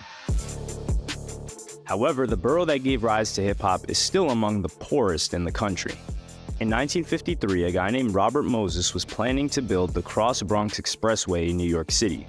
He wanted to make Manhattan the center of business and wealth by allowing people to travel from the suburbs of New Jersey through Upper Manhattan and out to the suburbs of Queens in just 15 minutes. The construction was part of the Federal Aid Highway Act of 1956, aimed at constructing thousands of miles of interstate highways to connect all big cities in America. The goal was to create fast and safe cross-country travel. Sounds pretty cool, right? However, the expressway construction came at a huge cost to America's urban community. Over 60,000 Bronx residents were stuck in the expressway's middle. In addition, the highway served as a line separating the North and South Bronx, highlighting their distinct cultures and economies. Alongside the poor living conditions that the people in these Bronx neighborhoods were forced to endure, unemployment increased at an astounding rate. 600,000 manufacturing jobs had been lost by the mid-70s, and 30,000 fires had been started in the South Bronx alone. Schools lacked adequate funding and maintenance because the city didn't really throw money their way. Both political groups, the Black Panthers and the Young Lords, assisted the neighborhood through breakfast programs, garbage collection, and newspaper operations to educate residents about the city's pervasive discrimination and corruption. All of this caused an increase in gang activity that fought for power and territory. One of those gangs was the Black Spades. The gang formed in 1968 in the Bronxdale houses in the Soundview section of the Bronx. The name the Black Spades was used from the beginning, despite rumors that they were first called the Savage Seven. Originally, it was a gang of young people who adopted the ideologies of the Black Panthers, the Weather Underground, Malcolm X, and the Nation of Islam. The Spades were established to combat racism and bigotry in the Bronx's Soundview, Clayson Point, Parkchester, Castle Hill, and Throgs Neck neighborhoods under the direction of the organization's first president, David Brockington, who was a member of the Nation of Islam. In response to the increase in crime, drug traffickers and heroin addicts who started to take over the neighborhood, the 1st Division Black Spades set the law and guarded Bronxdale houses. The gang quickly spread throughout the Bronx and the nearby housing projects in the Soundview neighborhood, creating a subculture that encouraged music in gang members' lives. The various gangs each had their own music in the 70s. They walked around with a box radio blasting their favorite hits. For example, the Ohio Players' Fire served as the theme song for the 25th Division of the Black Spades. Likewise, Jungle Boogie was also used by the Black Spades. In the 70s, every gang or crew had a song or artist that they identified with as their theme song. The Black Spades had grown in size by the start of the 70s, and its members started to lose sight of the original goal. Other gang divisions went unchecked, and the Black Spades turned violent. David Brockington resigned as 1st Division president because he didn't like how things were going. After that, Monk took over as Black Spades president as the group evolved into a full-fledged street gang. In 1971, South Bronx gangs were also making headlines across the country. The New York Times described the South Bronx as the capital of teenage gang power, noting that there were at least 85 gangs and thousands of gang members there. In addition, young men frequently died in the streets due to violent turf wars. It was clear that the violence had gotten out of hand. The South Bronx gangs met that same year to discuss how to reduce the violence and strengthen their groups in the eyes of the community. The real test came in December 1971 with Cornell Benjamin, also known as Black Benji. He was a member of the Ghetto Brothers and went to negotiate with 3 gangs coming down from Hunts Point. They were beating up people along the way, coming to get the territory from the Roman kings. After attempting to negotiate with those Hunts Point gangs, Black Benji was reportedly beaten to death. Gangs all over the borough were outraged by the murder of an unarmed gang member who was pleading for peace. Many demanded war, however, Benji's mom prayed for peace. On December 7, 1971, over 100 South Bronx gang leaders attended the Hoe Avenue peace meeting. As they entered, both young men and women were frisked. Local reporters were present, and in case things got out of control, police snipers were stationed across the street. The meeting was tense, and it lasted for hours. The venting and mediation worked. Finally, the gangs agreed to a truce outside the media spotlight. They met at the abandoned storefront that served as the Ghetto Brothers' headquarters and signed a detailed agreement with specific rules. Although the 1971 Peace Summit did not put an end to the violence, it did foreshadow a long-term trend of violent crime reduction in the Bronx. Harold Mayerson says this trend is still in place today, even though the South Bronx is still the country's poorest district. Like most urban areas, the Bronx has seen a huge decline in crime. In 1990, it was the site of 653 murders. In 2014, just 95. In the 41st Police Precinct, the notorious Fort Apache murders declined from 44 in 1990 to 4 last year. In the adjoining 40th Precinct in the South Bronx's Mott Haven neighborhood, they went from 72 in 1990 to 7 last year. According to Lance Africa Bambaataa Taylor, the peace meeting really helped. Bambaataa was present at the meeting as a member of the Black Spades. It helped to slow down a lot of beef. It took a lot of stress and sticking together to keep all these different groups under that whole family or truce that the Ghetto Brothers, Brother Benji, has put forward for everybody to come under. However, he's much more than just a gang member. Some would say he's one of the godfathers, if not the godfather of hip-hop. Africa Bambaataa was raised in the Bronx River projects by his mother and uncle, and his family background goes back to Jamaica and Barbados. He had knowledge of the Black liberation movement as a young child and heard his mother and uncle argue about the opposing philosophies of the movement. In addition, he was exposed to his mother's vast and varied record collection. Bambaataa quickly rose to the position of the warlord of one of the divisions of the Black Spades. As one of the head guys, his job was to build ranks and expand the turf of the young Spades. In addition, he was not afraid to cross territory to develop relationships with other gangs and their members. As a result, the Spades became the biggest gang in the city in terms of both membership and turf. Around the mid-70s, Bambaataa entered an essay contest and won. The trip to Africa, which would change his life and help establish what we now know as hip-hop. However, Africa wasn't the first trip he won.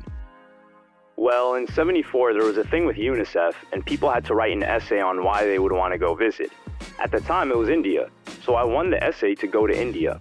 But when it was time for me to meet the decision staff, I was giving out flyers for one of my parties I was having, so I missed that trip to India. So the next year was a trip to Africa, so I really bust my ass on the essay for that one, and I won that one. When Bambaataa came home, he was a different person. He realized his place in the world was far more meaningful than just being the warlord of a gang. He then started looking into Clive DJ Kool Herc Campbell's work. Bambaataa started planning block parties all over the South Bronx as soon as a fellow DJ let him borrow his first equipment. He even competed in a DJ battle against a close friend, Disco King Mario. He later founded the Bronx River Organization, later known simply as The Organization, and started performing at Stevenson High School. He already had a solid party crowd made up of former gang members due to his prior status in the Black Spades. He earned a reputation as one of the biggest DJs in the Bronx. Gangs such as the Savage Nomads, Seven Immortals, and Savage Skulls, among others, provided additional members to the group, which had the Black Spades at its core. He did a job uniting many of them. Members started planning cultural activities for kids, fusing regional dance and music styles into what would later be referred to as the various components of hip-hop culture. At the time, the style involved sequencing popular songs from other genres, primarily disco and pop, and then using a turntable to record over them, shortening or looping the samples, or adding a new beat. We had people who would do b-boy and b-girl someplace, and others who would do graffiti art in another area. We had people who would DJ and MC in another area, so I decided to tell them, Let's come together under this banner, and this became the birth of the hip-hop movement and the hip-hop culture. He was influenced by a wide range of black political figures in terms of ideology at the time. For example, he watched the movie Zulu, which was based on the 1879 conflict between British forces and the Zulu tribe in South Africa. Before being overpowered by the number of Zulus who chose to spare their lives, the British appeared to have won. From the movie, he adopted the name Afrika Bambaataa, which meant affectionate leader. In 1976, he changed the organization's name to the Zulu Nation. I always had visions and always felt I was sent to do a job or something for the creator. So that was always on my mind, to start this organization and to do things, especially when we started getting into the knowledge and we got out of the negativity and into the positivity. Under Bambaataa's leadership, the Universal Zulu Nation began organizing hip-hop events and gatherings in the South Bronx. These events provided a space for young people to showcase their creativity and talent in various aspects of hip-hop culture, such as DJing, MCing, breakdancing, and graffiti art. The Universal Zulu Nation also played an essential role in promoting social and political awareness among young people. Bambaataa believed that hip-hop could be used as a platform to address issues such as poverty, racism, and police brutality. He encouraged members of the movement to use their creative talents to raise awareness about these issues and to inspire positive change in their communities. He made his record industry debut as a producer with Soul Sonic Force's Zulu Nation Throwdown in 1980.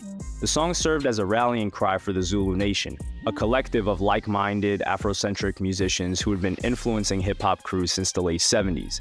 Afrika Bambaataa didn't start recording as a recording artist until 1982, despite having additional production credits on a few later singles from 80 and 81. In 1982, hip-hop artist Fab Five Freddy Braithwaite was putting together music packages in the predominantly white downtown Manhattan new wave clubs. He invited Bambaataa to perform at one of them, the Mud Club. It was the first time Bambaataa performed before a largely white crowd, making it one of the first times hip-hop would hit a different market into white culture, or white American culture. Attendance for his parties became so big that he had to move to larger venues such as Ritz, Peppermint Lounge, the Jefferson, and the Roxy. The crowd loved him. Oh, they were funky. They got loose. They liked the stuff I was playing. Ohio Players, Kool and the Gang, Jungle Boogie, all that stuff. Mixed with the break beats and the disco stuff. Once I was getting more into the rock pool and hearing a lot of punk rock records, I started playing a lot of their stuff. Flying Lizards and all that other type of things that I might think that would get over there. And that's when my following started happening. In June 1982, Afrika Bambaataa and the Soul Sonic Force released a popular track, Planet Rock. The song used musical elements from German rock, funk, and electropop. Hip-hop was developed as a new vision for international harmony by fusing the various components and musical genres. The song quickly took off, even charting in the UK. The song combined the main melody from Kraftwerk's Trans-Europe Express with electronic beats from their song Numbers, as well as excerpts from records by Babe Ruth and Captain Sky to create an entirely new genre of music called electro-funk. It influenced various electronic and dance music genres, including techno, house, and freestyle music.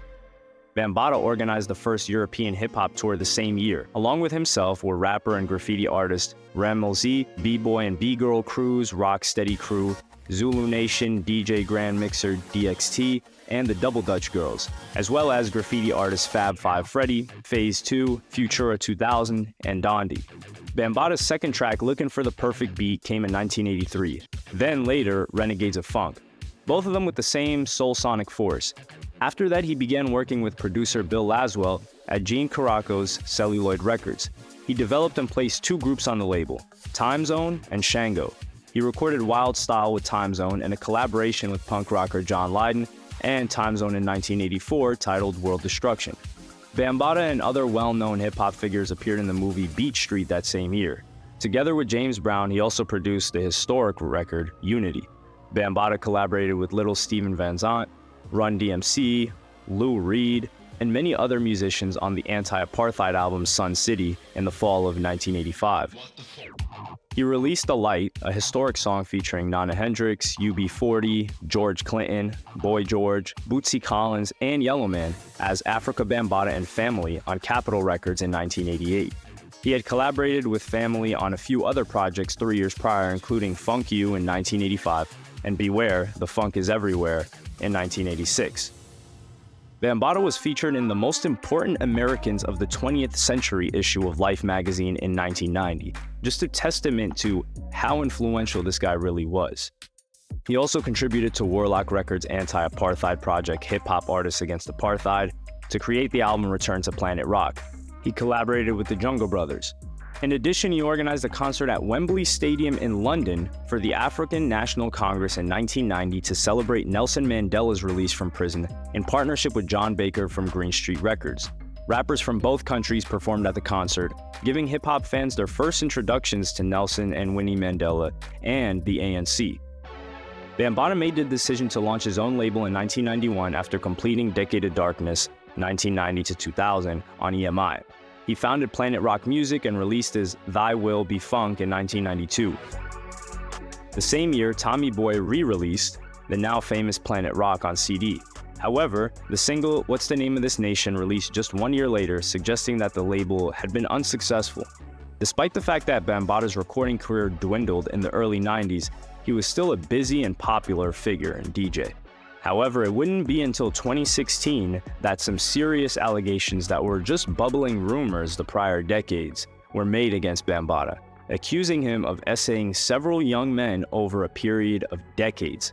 The allegations shook the hip-hop world and raised questions about the culture of essay in that industry, and in particular with all of the artists and rappers that had come under the umbrella of Afrika Bambaataa. The allegations against Afrika Bambaataa were first made public by Ronald Savage, a former member of the Universal Zulu Nation. Savage claimed that Bambaataa had essayed him when he was just 15 years old. According to Savage, the abuse started in 1980 and continued for several years. Bambaataa claims that Ronald Savage's accusations against him are unfounded and an attempt to defame his legacy and reputation in hip-hop.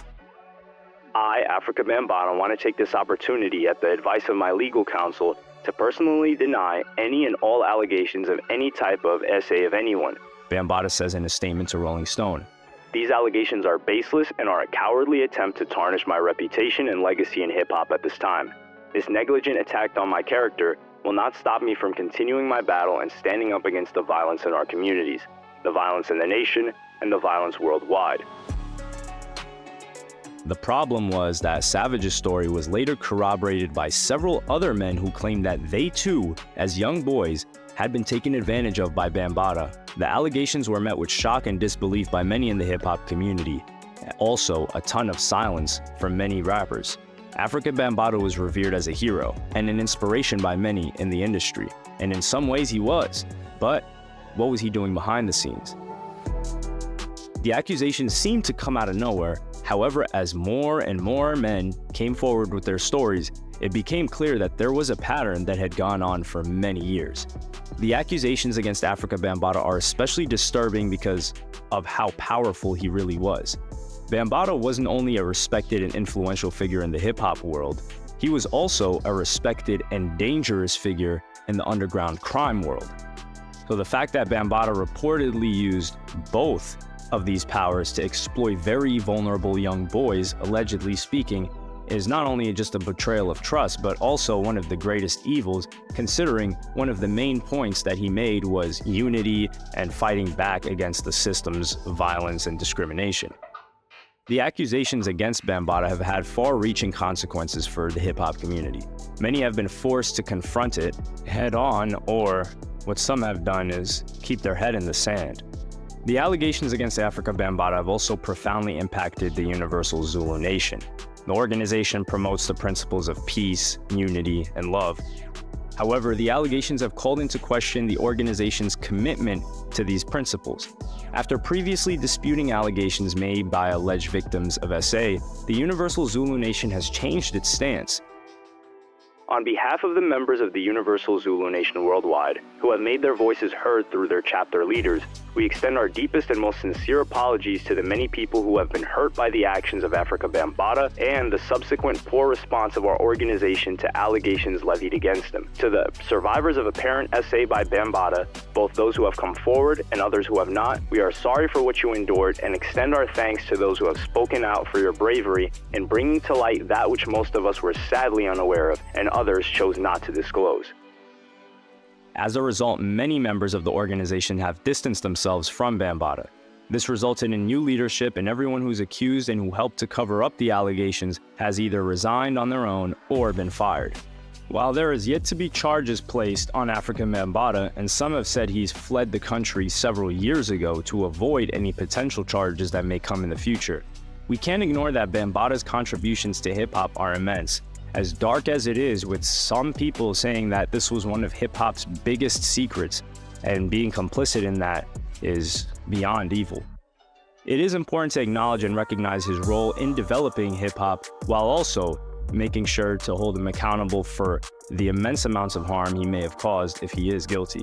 The story of hip-hop's origins really demonstrates the transformative power of art and culture to bring people together and heal communities, but the darkness and abuse that relates back to Afrika Bambaataa's allegations is also a bit synonymous with where this was born from, an abuse and neglect by the government and the nation to a certain group of people in certain communities.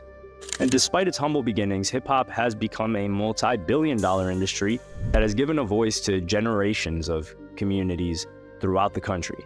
Today, it still inspires and influences new generations of artists and music enjoyers across the world. Showing the power of creativity and expression can overcome even the most challenging circumstances.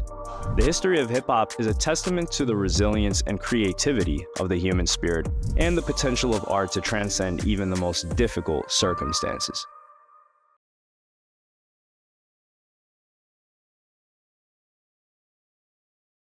Daryl Hommo Baum is known for two things. He was a close friend of Mike Tyson and allegedly shot 50 Cent 9 times. His life has been a combination of mystery, intrigue, and tragedy. Baum was born in Brooklyn in the 1960s. He was childhood friends with Mike Tyson, who was also growing up in this area around the same time. From an early age, Baum had aspirations of becoming a businessman, but that would be something that was simply out of reach for someone from his background. As he got older, he was led down the unfortunate yet somewhat inevitable path toward a life of crime. In his neighborhood, he became known for his ability to knock people out with one punch and then rob them. Although it's unclear exactly when, he also earned himself the rather sinister nickname Hommo, which is short for homicide. He's also believed to have become a hitman. During the 1990s, Baum was in jail for reasons that aren't immediately clear. Mike Tyson was in jail too, but was released in 1995 and returned to boxing with great success. Meanwhile, 50 Cent was beginning his rap career. 1997 was the year when Mike Tyson infamously bit the ear of Evander Holyfield. That same year, 50 Cent was discovered by Jam Master Jay from Run DMC, who took him under his wing and helped launch his life as a new rapper. 2 years later, 1999, 50 Cent released the track How to Rob, which took shots at numerous rappers. This song caught the ear of his fellow Queens rapper Nas, who invited him onto his Nostradamus tour. On December 31st, 1999, Baum was finally released from prison. He went into the 21st century a free man. As a concerned friend, Mike Tyson tried to make sure that Baum didn't go back to his old ways. As a friendly gesture, Tyson bought him a car, some cash, and a Rolex. But probably most importantly, he gave him a job as his bodyguard. However, this did not seem to have been enough. Apparently, Baum didn't like the idea of having everything handed to him by one of his friends and wanted to stand on his own 2 feet. Fair, and Mike Tyson is someone who, for the most part, doesn't really need a bodyguard or has professional ones. So sadly, Baum got drawn back into the gangsta lifestyle. During this time, Baum was a part of the Peanuts gang, which consisted of Baum, James Hamilton, and Ivory Peanut Davis. Davis also briefly featured in the music video for Junior Mafia's Get Money, where he sits on a chair while Lil Kim is rapping at him. At this time, hip-hop culture and gang culture were deeply interwoven, especially the business aspect. Baum was also associated with a drug dealer named Kenneth Supreme McGriff, who was also affiliated and in business with Murder Inc., a new record label which had Ja Rule as its flagship artist. In the year 2000, McGriff was particularly angry at 50 Cent. 50 released a song called Ghetto Quran, which he talked about his life growing up in Queens and how his neighborhood was ran by Preem, in reference to Kenneth McGriff, and Prince, which referenced McGriff's nephew, Gerald Prince Miller. For McGriff and many others, this was considered snitching, and for this reason, it's alleged that a hit was called on 50 Cent. However, in another video, we go into further detail on exactly why this track wasn't the main reason for why 50 Cent had the hit put out on him. You can check that video in the description or the pinned comment. On May 25, 2000, 50 Cent and his friend Curtis Brown were at 50's grandmother's house in South Jamaica, Queens. 50 and Curtis left the house, but Before they could drive away, Curtis remembered that he had left his diamond-encrusted pendant back at the house. So 50 went back to his grandmother's house to get it. 50 then got back in the car, but unbeknownst to both 50 and Brown, a gunman was sneaking up on him. The person then crept up to 50 Cent's side of the vehicle with a 9mm. 9 shots were leveled at 50 in his hands, hips, legs, arms, chest, and also left cheek. Brown, meanwhile, was only shot once in the hand. The gunman fled the scene, so Brown drove himself and 50 to the hospital. The shooter behind the situation is alleged to have been Daryl Baum. 50 Cent spent the month of June transitioning from critical to non-critical care. Mike Tyson, meanwhile, was busy training for his fight with Lou Savarese at the end of the month.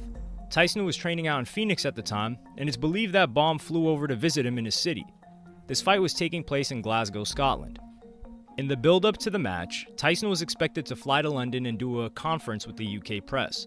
Baum, who was not going to fly with Tyson to England, so instead he flew back to New York. The very next day, on June 9th, Baum was at the corner of Quincy Street and Marcy Avenue in the Bed-Stuy neighborhood of Brooklyn. A hitman walked up to him and fired a single shot to his head. When Tyson heard the news of his friend's death, he flew straight back to New York and postponed his trip to the UK. This postponement led to rumors that the fight was going to be called off, but on June 24th, the fight took place. And after so much buildup, after so much drama, Tyson delivered a killer blow and won the fight in the space of 38 seconds. After the match, an emotional Tyson said, "I dedicate this fight to my brother Daryl Baum, who died. I'll be there to see you. I love you with all my heart. All praise be to my children." This was a monumental win for Tyson. A win on a more basic level was also happening for 50 Cent. He was on a walker for a few weeks after the shooting, but was gradually getting better. The big question surrounding the situation was, who killed Daryl Baum and why? Some of this would be answered with events that soon followed. On August 1st, James Hamilton from the Peanut Gang was dining at a seafood restaurant he owned in Brooklyn and was shot dead by a gunman. Later that month, Ivory Peanut Davis was also fatally shot while driving his Range Rover. In what was a crazy and tragic coincidence, the shooting forced Davis to drive out of control and killed Joanne Kamitz, the director of the music videos for Wannabe by the Spice Girls and Save Tonight by Eagle Eye Cherry. Given the succession of events, it became clear that Baum's killing should not be looked at in isolation, and this was an all-out gang war. 50 Cent at this point was on the path to a full recovery. The only noticeable difference is that his voice got much deeper. But sadly, this wasn't the end of the shootings. In 2002, Jam Master Jay was also tragically shot dead. Jay was almost universally loved DJ and artist, so his shooting was met with shock and confusion. Among the many speculations as to why he was shot was that McGriff had blacklisted 50 Cent and forbidden any hip-hop artists from working with him. Sadly, Jam Master Jay would not get to see how huge his protege 50 Cent would become. In 2003, 50 Cent released his debut album, Get Rich or Die Tryin', an album that was inescapable to any music listener that year. Track 4 on this album was a song called Many Men, which talked about when he was shot 9 times. And like the song that got him shot, Ghetto Quran, he once again didn't shy away from naming names. He rapped the lyrics, "In the Bible it says what goes around comes around. Hommo shot me 3 weeks later, he got shot down. Now it's clear that I'm here for a real reason, cause he got hit like I got hit, but he ain't effing breathing." 50 Cent only referred to him as Hommo and never gave his full name. Get Rich or Die Tryin' also contained the track Back Down, where 50 added to his ongoing beef with Ja Rule. In May of that year, Ja Rule's record label, Murder Inc., had its offices raided by the feds, and it was alleged that McGriff was using this record label to launder money he received from the drug trade. As part of the investigation, the affidavit read, McGriff was involved with the shooting of another rap artist, 50 Cent, who wrote a song exposing McGriff's criminal activities. This is why the lyrics of Ghetto Quran were believed to be the main reason why 50 got shot. Others speculated that the beef with Ja Rule, that was the motivating factor, or it could have been a combination of many different things. Whatever the case, gun violence was incredibly rampant. 2003 was also the year Hommo's brother Tyrone T-Rock Baum was murdered too. It wasn't until 2005 that Daryl Baum was publicly named as 50 Cent's attempted killer. Journalist Ethan Brown released a book, Queens Reigns Supreme, Fat Cat, 50 Cent, and the Rise of the Hip-Hop Hustler, about the connection between gangs and hip-hop in the Queens area.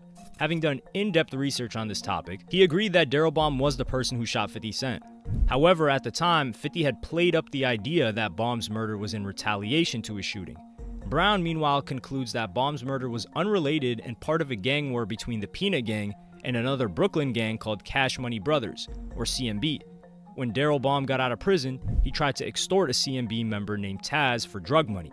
At the same time, Baum's fellow gang member Ivory Peanut Davis was also thought to have murdered Myron Hardy, the brother of CMB's leader, Damian Hardy. This is believed to be the main reason why Daryl Baum was murdered. The CMB also thought that his brother was going to seek revenge, and this is why Tyrone Baum was killed as well. It was a continuous cycle of horrific violence. And to give you another example of how entwined these gangs were with hip-hop, Damian Hardy was at one time engaged to Lil Kim. By 2007, 50 Cent was an incredibly wealthy man and decided to buy a 21-bedroom mansion in Connecticut. Its former owner was none other than Mike Tyson, and many have speculated that Daryl Baum may have even stayed at this home before. Why 50 decided to buy this property is yet another strange happening in this bizarre tale. A year later, Daryl Baum's name was still hitting the headlines. It was alleged that Mike Tyson had put $50,000 bounties on the heads of CMB leaders Damian Hardy and Edward Taz Cook. However, this testimony was never proven and denied by Mike Tyson. While the story is likely something from a Hollywood movie, real lives have been torn apart from these feuds. In 2015, Damian Hardy was given a life prison sentence for ordering 6 murders, 2 of which were Daryl and Tyrone Baum. Members of the Baum family gave their emotional statements during this trial, and the grief of losing not 1 but 2 family members in such a horrific fashion hasn't left them since. People will forever remember this story for the resilience shown by 50 Cent in surviving the shooting, but the darker side of the story is the incredibly rampant gang violence that haunted these neighborhoods.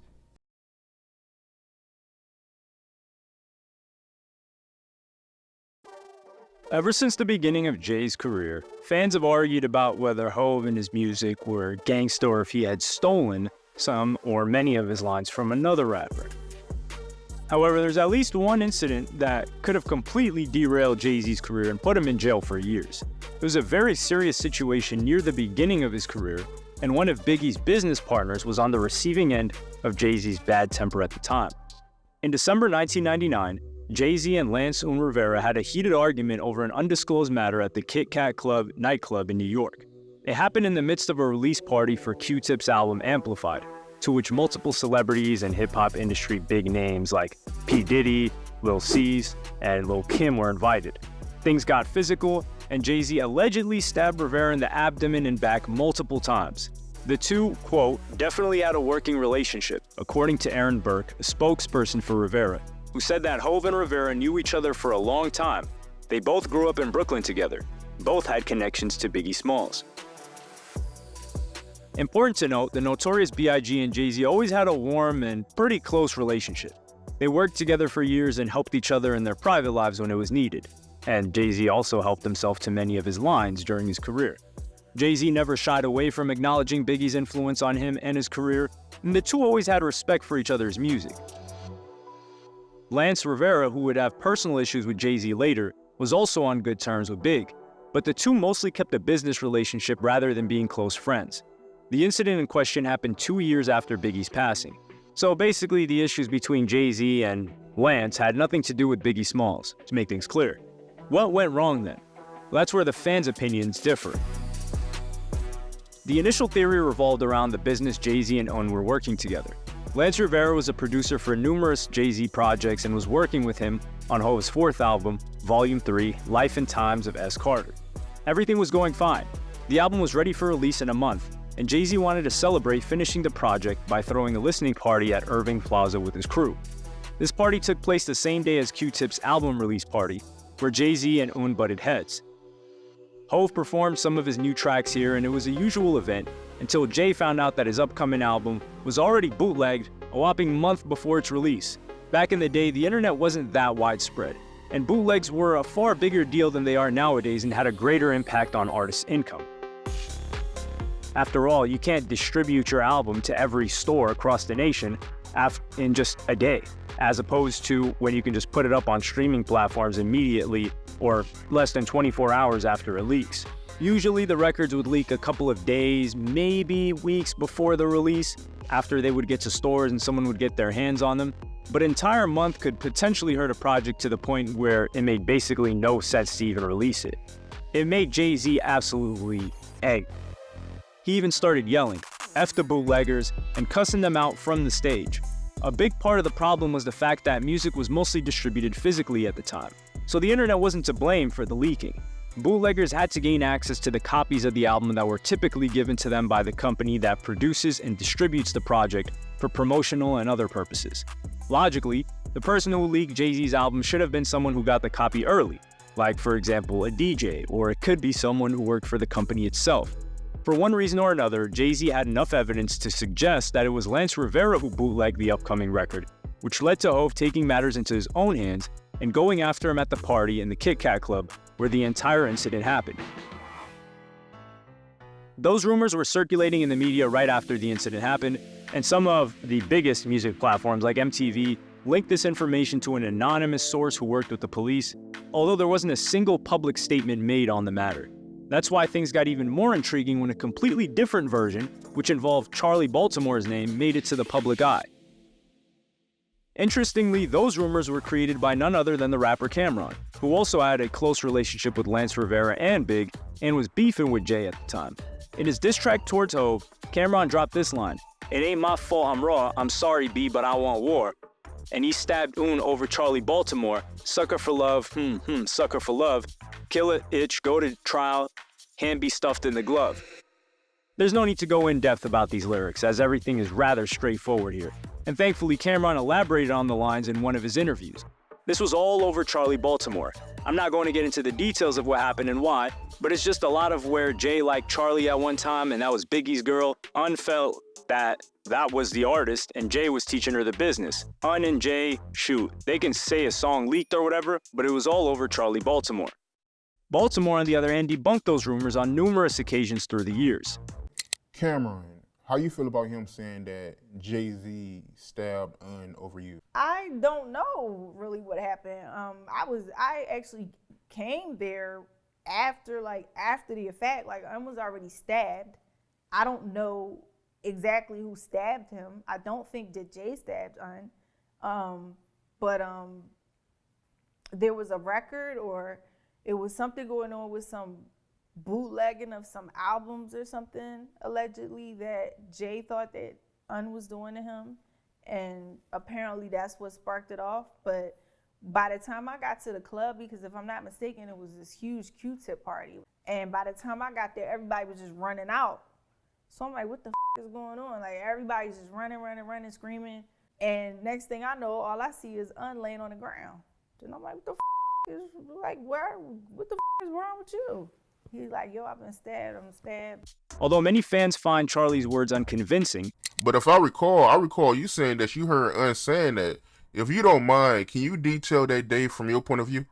I mean, in my opinion, obviously it wasn't over me. This all had something to do with records and, you know, like you said, the bootlegging and stuff or whatever. But if I'm not mistaken, I believe Un also said that Jay didn't stab him, right? Add to this weird behavior from the man who got stabbed, Lance Rivera himself, when asked a question whether Baltimore was the reason for the entire situation, and you wouldn't need Sherlock Holmes to notice that something strange happened that night. In one of the recent interviews, Un addressed this rumor and said that he can't speak for Cam's information, as Cam'ron wasn't there when the incident took place. Rivera looked very uncomfortable talking about this specific Baltimore rumor, but there's no way to tell that for sure, as we're obviously not professional, body readers. Another rapper, Dutch, from the hip-hop group Major Figures, also believed that the incident happened over something personal. So we would hear things because we were directly in contact. We heard that that was what happened. Mm-hmm. I never saw a copy of Jay-Z's album being done by Un. I could say that. I never saw that. Right. But some kind of way the shit got to the streets. So it's gotta come from somewhere. Specifically, Dutch brought up the possibility of Jay-Z and Un butting heads over Charlie Baltimore, who we mentioned before in this story. Right. But my thing was, Un was out of pocket for even insinuating in his mind to think of going that direction when that's your brother Big's ex-piece. So you're saying Un was going in that direction, and he suspected Jay-Z was also going in that direction? No, he suspected because Charlie and Jay had a good friendship, that it wasn't just a friendship. However, it wasn't the last mysterious part of this story that made it so odd. Nas, Jay-Z's ex-arch nemesis, dropped the infamous diss track Ether, where he mentioned the stabbing incident and added one more rumor to make the story even more twisted. With whiskers like a rat compared to beans you whack, and your man stabbed on and made you take the blame. Well, one might think that this conclusion is rather logical since Jay-Z never had any publicly known legal issues like that and wasn't known for being much of a brawler at any stage of his career. Also, rappers of Hov's magnitude definitely have an entourage that consists of bodyguards and people who were hired to deal with all the, quote, dirty stuff like fighting and especially stabbing or offing someone. So it wouldn't be surprising to know that it wasn't Jay-Z personally who did it. Once again, things weren't as simple as they might seem. A couple of days after the incident took place, Jay-Z turned himself into the police, following his lawyer's advice, and was later released on $50,000 bail. Hov was facing charges of felony assault in the second degree, which could have turned into a whopping 15 years behind bars for him. Jay-Z claimed that he wasn't involved in the accident, while his lawyer claimed to have found a videotape that should have shown Jay-Z standing aside when the fight broke out. Hov pled not guilty and was adamant about his innocence during a long and complicated legal process that lasted for 2 years. Then the situation took a 180-degree turn, and Hov pled guilty in court, plainly saying, "I stabbed Lance Rivera." Jay-Z got a 3-year probation, which prohibited Hov from leaving New York without his probation officer's permission, and managed to escape any jail time.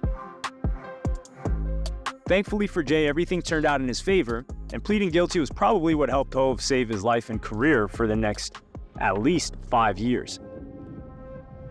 The logical question is, why would Hov plead guilty if there was no solid proof of him being Un's attacker?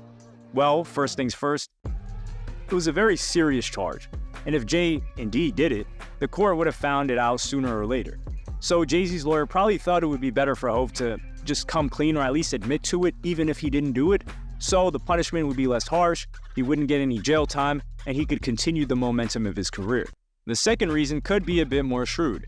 Jay could take responsibility for stabbing Un to raise his street credibility.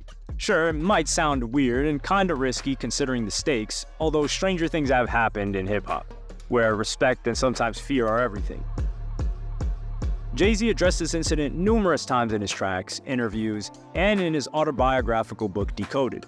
One night I went to Q-Tip's solo album release party, and at some point in the night, I ran into the guy everyone's been telling me is behind the bootleg, speaking of Lance Rivera. So I approached him. When I told him what I suspected, to my surprise, he got real loud with me right there in the middle of the club. It was strange. We separated and I went over to the bar.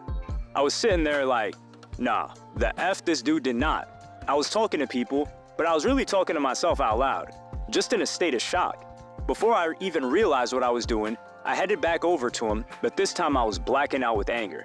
The next thing I knew, all hell had broken loose in the club. That night, the guy went straight to the police, and I was indicted. So in general, the story Jay-Z told in his book matches the official theory in Rivera's reports, although Hov never mentioned exactly what he did to Un. He just described it as a momentary loss of control. In the book, Jay-Z also vowed to, quote, never allow himself to get in a situation like that ever again. Jay also mentioned that this incident was a blessing in disguise for him as it gave him a new sense of responsibility for his actions, even though he was already pretty successful at the time. Do you feel like that was a mistake in hindsight? I believe that was the greatest thing ever. This is gonna sound crazy, but I believe that helped me. You know what I'm saying? Because that put the brakes on everything. That let me know that no matter how successful you are and how much you're on your road, it can all stop. You know what I'm saying? That moment was like, okay, all that stops. You know what I mean? Yeah. I'm not going to parties with 30 people, and you know what I'm saying? Yeah. Like, I'm not putting myself in that position no more. Interestingly, Jay-Z's clothing brand, Rocawear, also got some profit off this situation. According to Hov, the Rocawear bubble coat I was wearing when they paraded me in front of the camera started flying off the shelves the last 3 weeks before Christmas. Basically, the story ended well for Jay-Z. And he even managed to learn a valuable lesson and get some paper in return. Everything seems logical so far, right? To sum up, there was an accident where Jay-Z allegedly stabbed Rivera over bootlegging rumors. Then came the assault charges against Jay. Hov denies his involvement, and his lawyer has a videotape to prove it. Nas creates a new rumor saying that it was one of Jay-Z's men who got Un. Jay-Z pleads not guilty, drops a track that aged like milk called Guilty Until Proven Innocent, with R. Kelly, of all people, then changes his stance and pleads guilty, taking responsibility for the incident. I'd say that even though this story has had its fair share of confusion thus far, it's still rather understandable given that it involved a serious crime and made for a complicated trial. Well, recently, Lance Rivera, the man who was hurt in the incident, shared this shocking information after 23 years since the brawl took place. There was Jay and a bunch of us is in there.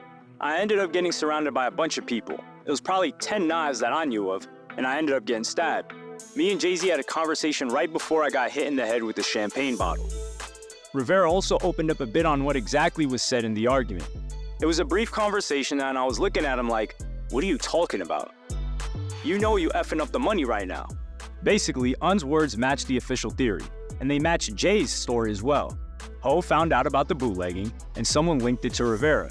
Jay confronted Un, left, and then returned when his entourage started a big fight, which gave him an opportunity to hit Rivera with the bottle and stab him.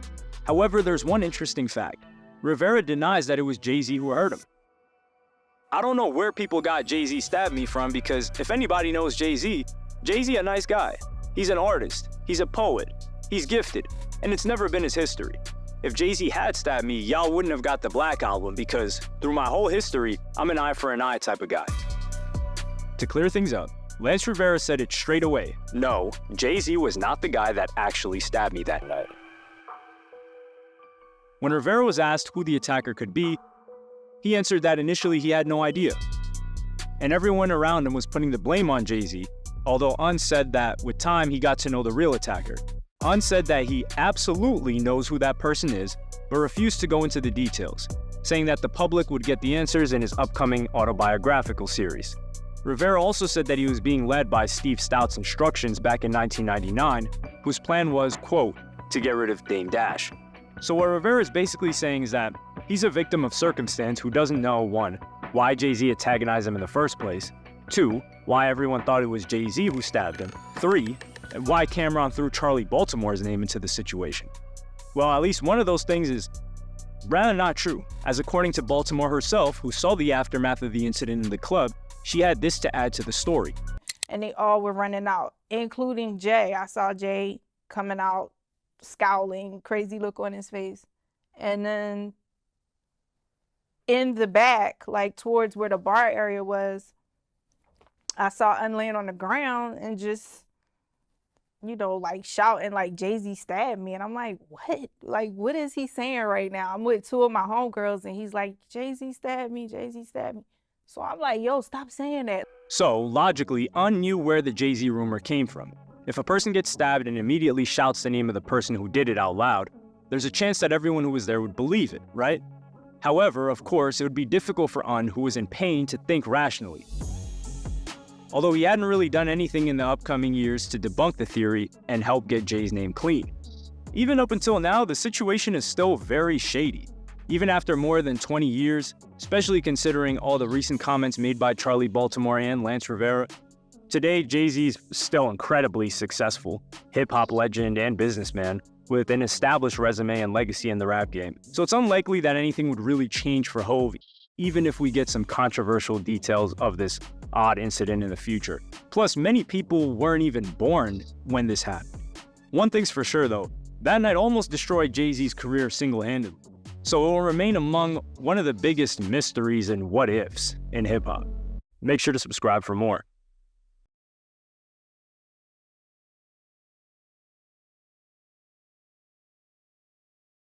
Frank Sinatra consistently denied being involved with the mafia, but was regularly seen socializing with its members. He's perhaps the earliest example of a gang-affiliated musician and how the worlds of organized crime and entertainment would work together. Frank Sinatra was born in Hoboken, New Jersey, and came from an Italian immigrant family. Sinatra's parents owned a bar when he was growing up, and it's been alleged that this was a hangout spot for prominent gangsters such as Meyer Lansky, Bugsy Siegel, and Dutch Schultz. This bar became Frank Sinatra's first stage where, as a young boy, he would stand on the counter and sing in the hopes of making tips. Sinatra did not take well to school and dropped out of high school after just 47 days. He later worked as a delivery boy and a riveter, but his clear passion was music, particularly swing music, which was popular at the time. While pursuing a musical career, Sinatra got to know a man named Willie Moretti, a prominent member of the Genovese crime family. Moretti started assisting Sinatra with getting his music career off the ground, and Sinatra would return the favor by singing at his daughter's wedding, amongst other favors. Eventually, Frank got his big break while getting to sing for the Tommy Dorsey Band. And as time went on, Sinatra was allowed to record solo singles. He was doing incredibly well, but was still bound by a contract where he had to forfeit a huge amount of his earnings to Tommy Dorsey. A legal battle ensued, and eventually, Sinatra managed to get out of his contract. And this is where the worlds of entertainment and crime would allegedly come together. J. Randy Taraborelli, who wrote a biography on Sinatra, claims that Frank got Moretti to assist with terminating this contract, and his negotiation tactics consisted of jamming the barrel of a gun into Jack Dorsey's mouth. Dorsey famously said about Sinatra, quote, "He's the most fascinating man in the world, but don't stick your hand in the cage." A particularly revealing moment happened in 1946 when Sinatra decided to perform a now infamous concert in Havana, Cuba. Frank was apparently completely oblivious to the fact that this was a historic conference for the Italian-American, Jewish, and Sicilian mobs. Sinatra's bodyguards were Charlie, Rocco, and Joseph Fischetti, all of whom were cousins of Al Capone, but the singer allegedly had no idea that this event was for the mafia. The manager at the hotel said Sinatra was spending most of his waking hours with Lucky Luciano and an assorted group of gamblers and hoodlums. When Sinatra was photographed shaking hands with Luciano, a notorious mobster, Sinatra responded, "I was brought up to shake a man's hand when I'm introduced to him, without first investigating his past." Another Sinatra biography by Douglas Thompson and Mike Rothmiller claims that Sinatra was invited to Cuba for more than his musical talents. They contend that he was a courier and was carrying $2 million worth of cash to the event. The mob believed that customs officers were more likely to ask for his autograph than search through his bags. And this is how the relationship worked. The mob were not just fans of Sinatra, but worked in a way that was mutually beneficial, allegedly speaking. In 1947, the journalist Lee Mortimer was looking into Sinatra's alleged ties to the mafia and was subsequently confronted by Sinatra. Writing for the Baltimore Sun, Mortimer said, "I was leaving Giro's with Miss Kay Kino, a band singer, when Sinatra and three men jumped me. The first thing I knew, I was on the floor, and the next thing I knew was when I saw a face that looked like Sinatra's above me." Sinatra's former manager told Page Six that mobsters would do favors for Sinatra, but with the intention of making him feel like he owed them something in return. He said, "Wise guys wanted to be in Frank's inner circle, and he did his best to juggle that and not let it get too heavy. But you know, some people would go overboard. Some of the guys became friends over the years, and they would try to do things for him that he never asked them to do. He'd say, 'If these guys really want to do me a favor, I wish they'd stop doing me favors.'" 1953 was when Sinatra's most vicious rumor began circulating. Sinatra's singing career hit a slump, so he got more into acting.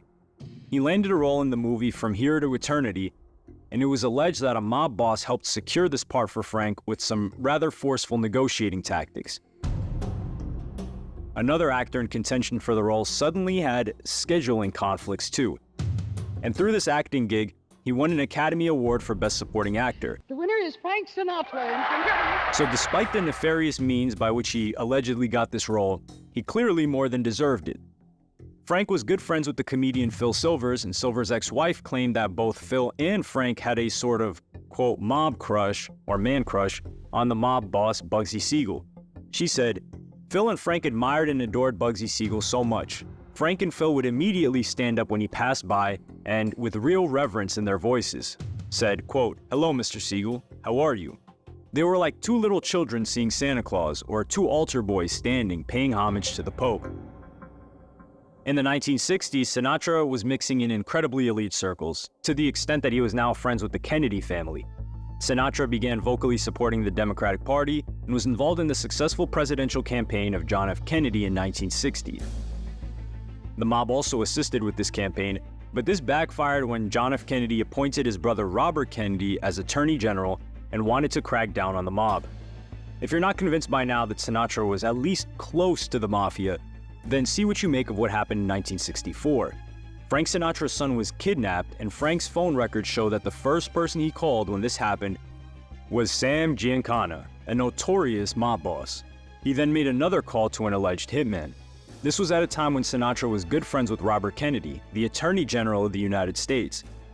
Thankfully, Frank's son was found and his abductors were arrested by the FBI, but his first port of call was the mob. In 1966, a then 50-year-old Frank Sinatra married the 21-year-old actress Mia Farrow.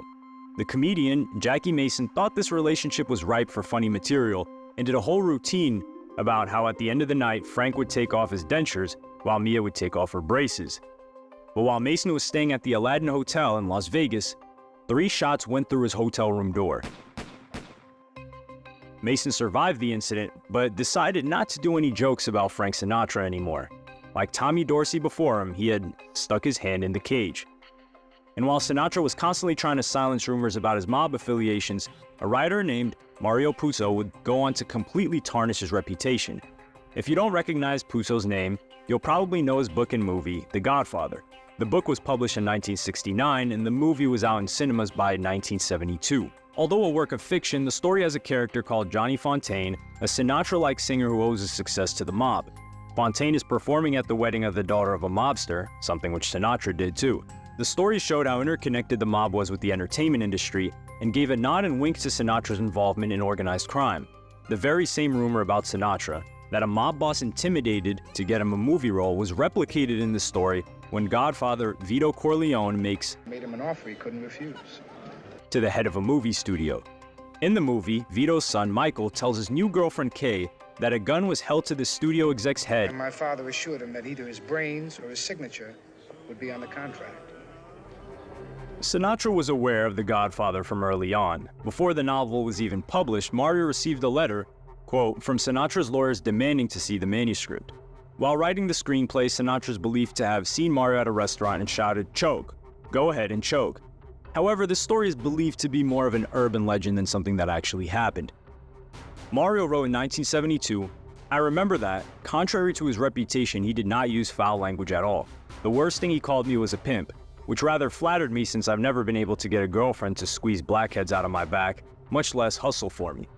In the late 70s, Sinatra knew that he had been monitored by the authorities. Through the Freedom of Information Act, Sinatra requested to see the files that the FBI had on him, and he was given them. These were not available to the public until his death in 1998, when the FBI received 30 Freedom of Information Act requests filed by news organizations. The files did not confirm that Sinatra was a member of the mob. The conclusion from these files is that Sinatra was an incredibly complicated figure, so much so that they wrote 1,275 pages on him. And looking back on these files, you could argue that the files paint the FBI in a worse light than Sinatra.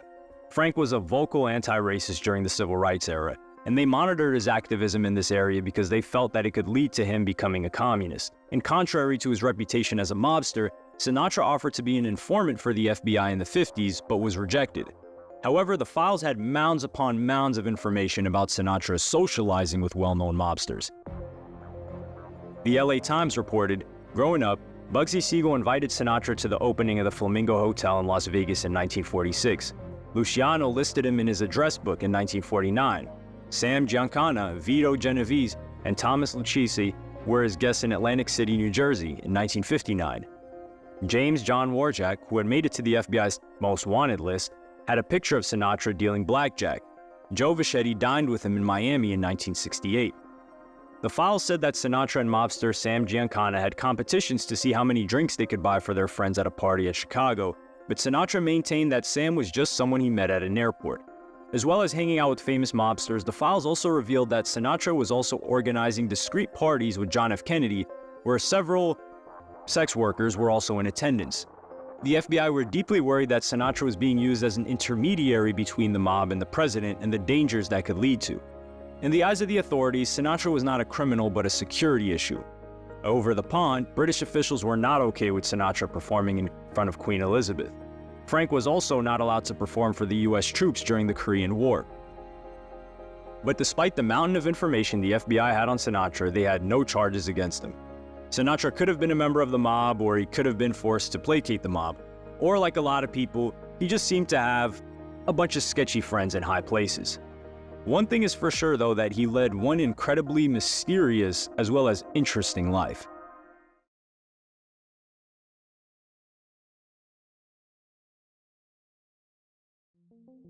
In the 90s, the Backstreet Boys and NSYNC dominated the music charts, sold millions of records, and performed in front of thousands of screaming fans.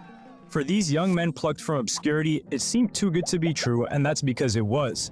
Beneath the veneer of their teenage pop music was a scam, and both boy bands were just some of the thousands of people their manager, Lou Pearlman, had manipulated and deceived. Lou Pearlman was born into a fairly ordinary American family, but was an excellent salesman and businessman. In 1975, when Pearlman was still in his early 20s, he started his own company, Transcontinental, which was a helicopter rental company. And in the early 80s, he was involved in the blimp business. Pearlman had convinced the brothers behind Jordache Jeans to sponsor his blimp, which was expected to fly across Manhattan and bring them tons of publicity. The blimp set off from Lakehurst, New Jersey airport, but as it took off, the blimp went into a spiral and crashed into some nearby garbage dump. Thankfully, the two people on board were not injured. Despite this sequence of catastrophic events, Pearlman had a stroke of luck. The crash resulted in a legal battle with the insurer, and Pearlman was awarded $2.5 million in damages. This was the first of many times Pearlman would be engaged in bitter battles in the courtroom. Pearlman used this cash to fund his own airplane charter service, Planet Airways, where his planes were hired by business people, wealthy individuals, and sometimes even celebrities. One of his planes was rented by New Kids on the Block, a boy band that excelled in the late 80s. Pearlman was stunned and wondered how these young men could afford to rent a plane that cost $250,000 a month. He realized just how much money these boy bands were making and wanted a piece of the action. Speaking in an interview in 2000, Pearlman said, "I don't know who they were and I was just questioning. How could these kids afford an airplane? I was told these kids did $200 million in record sales and $800 million in touring and merchandising. I was like, I'm in the wrong business." So in 1991, Pearlman moved to Orlando, Florida, where many young people had flocked to in order to secure jobs at his theme parks. Pearlman held auditions for a new boy band and saw potential in three guys named Nick Carter, AJ McLean, and Howie Doro. In a performance of Aladdin, he also spotted Kevin Richardson, who also recommended his cousin Brian Luttrell. These five men would become, as you may have guessed it, the Backstreet Boys. Pearlman saw them as boy band material and financed whatever steps were needed to make them the next New Kids on the Block. Pearlman said, "I put the money out to help them. We'd give them choreographers, we'd give them vocal lessons, we'd give them tutors. I think I'm a great cultivator." Also, if you're also very interested in music stories, you should subscribe to this channel. In total, Pearlman pumped $3 million into the group's development. However, their first single was a flop and was out of step with the alternative rock scene that was doing well at the time. The only saving grace was that the Backstreet Boys were doing incredibly well in Europe and Canada, so the band spent the next 2 years aggressively touring, sometimes for 5 months straight. It wasn't until the success of the Spice Girls and Hanson in the US that the Backstreet Boys also made waves in their home country. By 1997, Pearlman's plan had worked to a T. The Backstreet Boys single Quit Playing Games With My Heart sold 2 million copies in the US and became the most successful single on the Billboard Hot 100 chart that year. And they were getting so successful, they were now shaping American culture. Barry Weiss, the president of Jive Records, said, "They were probably single-handedly responsible for the advent of Total Request Live, for Radio Disney, for teen people becoming the force it has become, and no doubt for the explosion in teen purchasing power in America. They pushed the envelope." Pearlman by then had already planned on diversifying his investments. In 1995, Chris Kirkpatrick was looking to start his own boy band and recruited Joey Fatone and Lance Bass. He also managed to recruit J.C. Chase and Justin Timberlake, both of whom had already starred in the Disney show The Mickey Mouse Club. When using the last letters of all their first names, they called themselves NSYNC. And just like the Backstreet Boys, Pearlman agreed to finance them and mold them into another hit boy band. They released their self-titled album NSYNC in '97, the same year that the Backstreet Boys had properly blown up. But while the Backstreet Boys were signed to Jive Records, Pearlman decided that NSYNC could be signed to his own new record company, Transcontinental Records. At this time, Pearlman owned a corporation called Transcontinental, which included an airline, a film and music studio, talent and travel agencies, restaurants, and real estate. As manager of these two successful bands, Pearlman would also court investors for these other businesses. These potential investors were offered limo rides, flights on private planes, and were even introduced to members of NSYNC and the Backstreet Boys. Pearlman also launched an investment scheme for investors he called an employee investment savings account, which would offer substantial returns every year. Former Backstreet Boys manager Johnny Wright told 2020, "He would send a private jet to pick you up. Then when you landed in Orlando, he would send his private limo to get you. He drove to his office, which was quite impressive. Then when you walk through the door, he's on the phone with Barry Gordy or whoever. Oh yeah, we'll close that deal, don't worry about it. 1998 was when the cracks started to emerge. Both boy bands had incredibly hectic touring and recording schedules, and Pearlman covered all of their expenses and gave each member a per diem to spend on whatever they wanted every day. I don't know how much Backstreet Boys got, but NSYNC got $35 per day to spend and were promised that they would share the earnings of all album sales and tours at a later day. Lou was like a father figure to them, to the extent that he was nicknamed Big Papa, so they trusted him. They were incredibly grateful to him for making their dreams come true, until they looked into the actual figures. In the spring of 1998, the Backstreet Boys discovered that Pearlman had been hiding money from them. When confronted by this, Pearlman's defense was that he had paid $3 million to get them off the ground, and was now being rewarded for what was a risky investment. But the numbers were, on the whole, exploitative to say the least. The group made $10 million in recording and touring revenue since '93, and the Backstreet Boys were given $300,000 between them. This meant that each member of the Backstreet Boys, which by then was the biggest boy band in the world, was making $12,000 a year per member.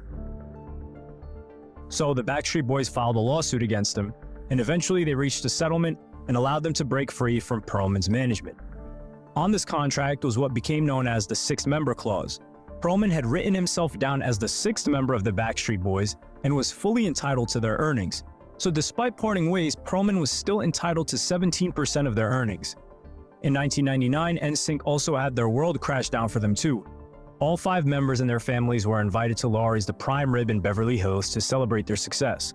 Pearlman had treated them to a fancy restaurant and again portrayed himself as a generous father figure.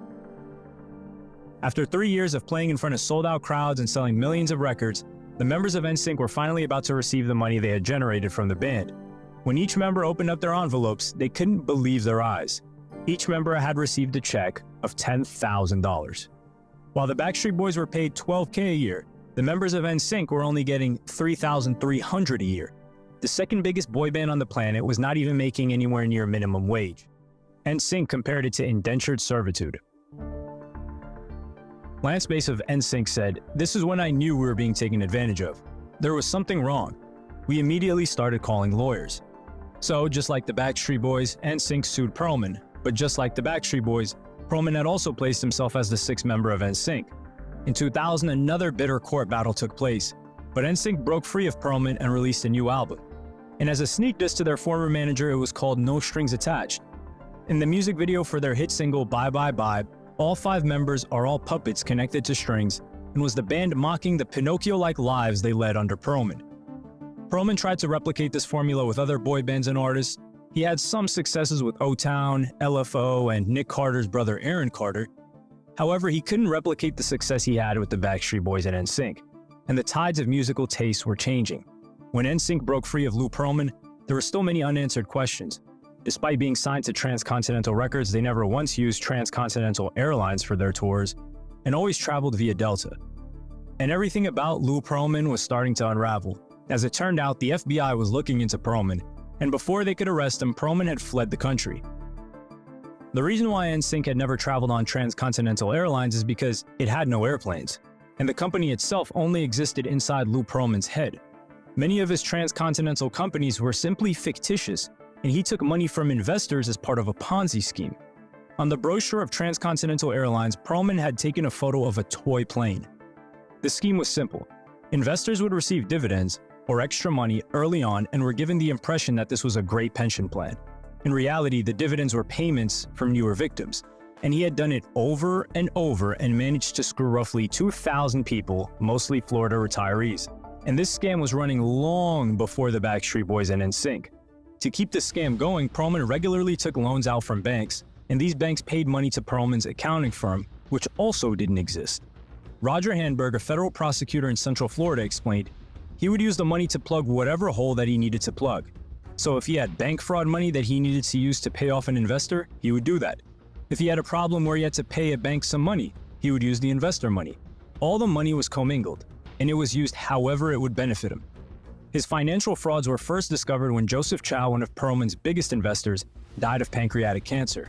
His relatives were now in charge of his finances, and they realized how much money was going to Pearlman. Pearlman and his manipulation of their father made them and the authorities wonder just how deep the rabbit hole went. Around the same time, rumors circulated that he was involved in things much worse than white-collar crime. An expose about Pearlman appeared in Vanity Fair and was titled Mad About the Boys. The article alleged that Pearlman's interest in the boy band industry went far beyond money.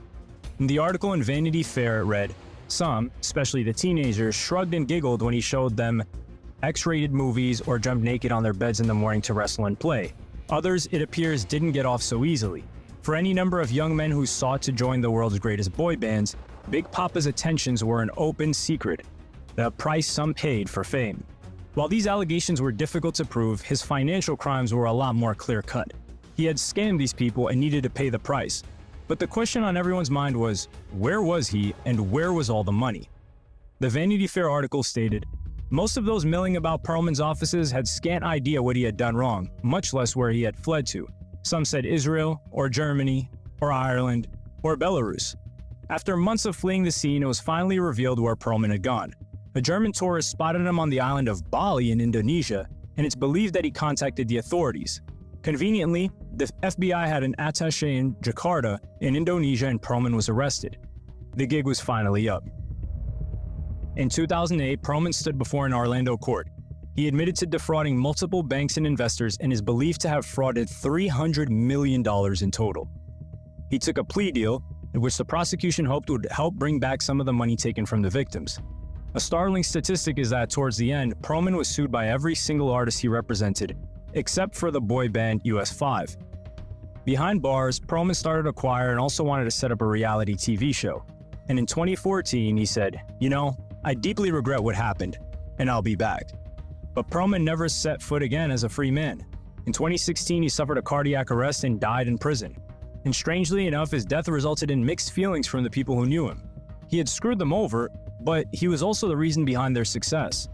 Pearlman's biggest star, Justin Timberlake, tweeted, "I hope he found some peace. God bless and RIP, Lou Pearlman." Lance Bass reluctantly said, "When I heard that Lou Pearlman had passed away, I was so confused on exactly how to feel. I was like, how could you die right now when we don't have this closure? You need to apologize. Like, there are so many people who are waiting for you to realize what you did." However, Lance also said, "There's also so many life lessons that you learn from everyone else's mistakes. From your mistakes. Pearlman helped start my career. He funded it. I don't know where I'd be without him. So you have to give him that credit." And Aaron Carter also had the same sense of mixed feelings. He wrote, "Lou Pearlman, my old manager, died in prison. RIP Lou. Not the best business guy really at all, but he did discover me. Karma is real."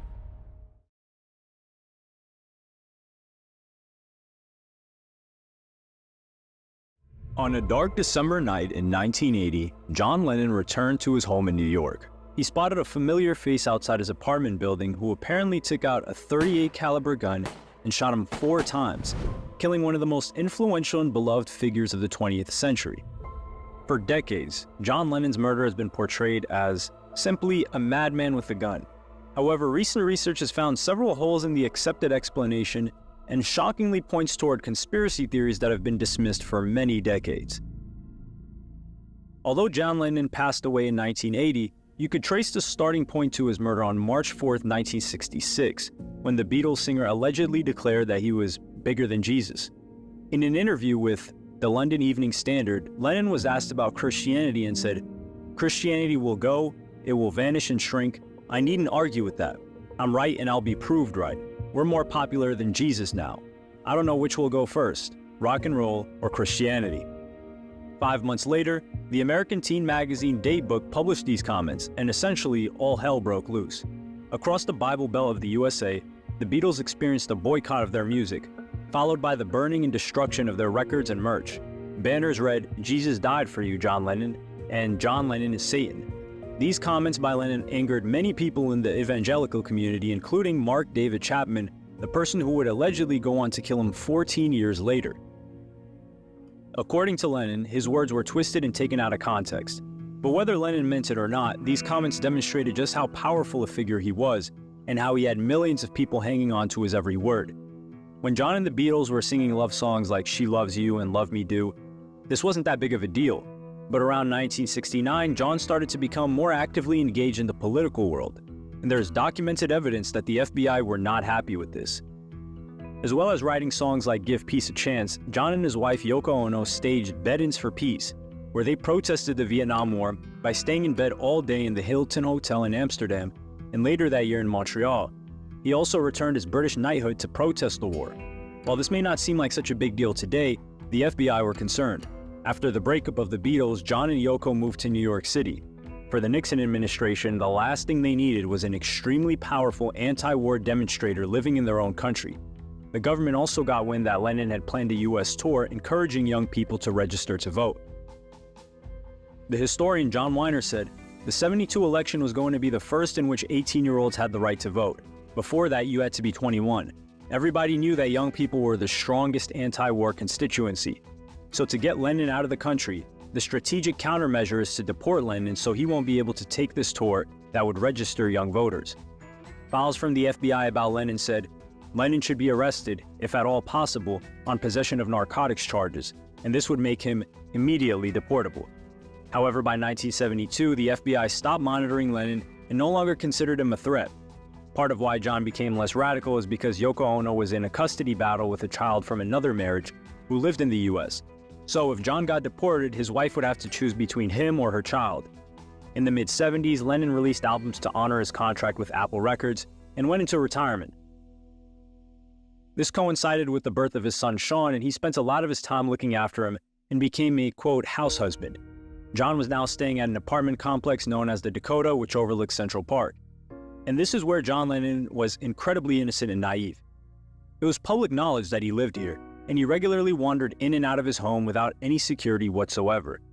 While the mid to late 1970s were fairly uneventful years for John Lennon, there would be formidable years for Mark David Chapman. In 1977, he moved to Hawaii and attempted to take his own life. He survived, but the mental health issues he was experiencing lingered on.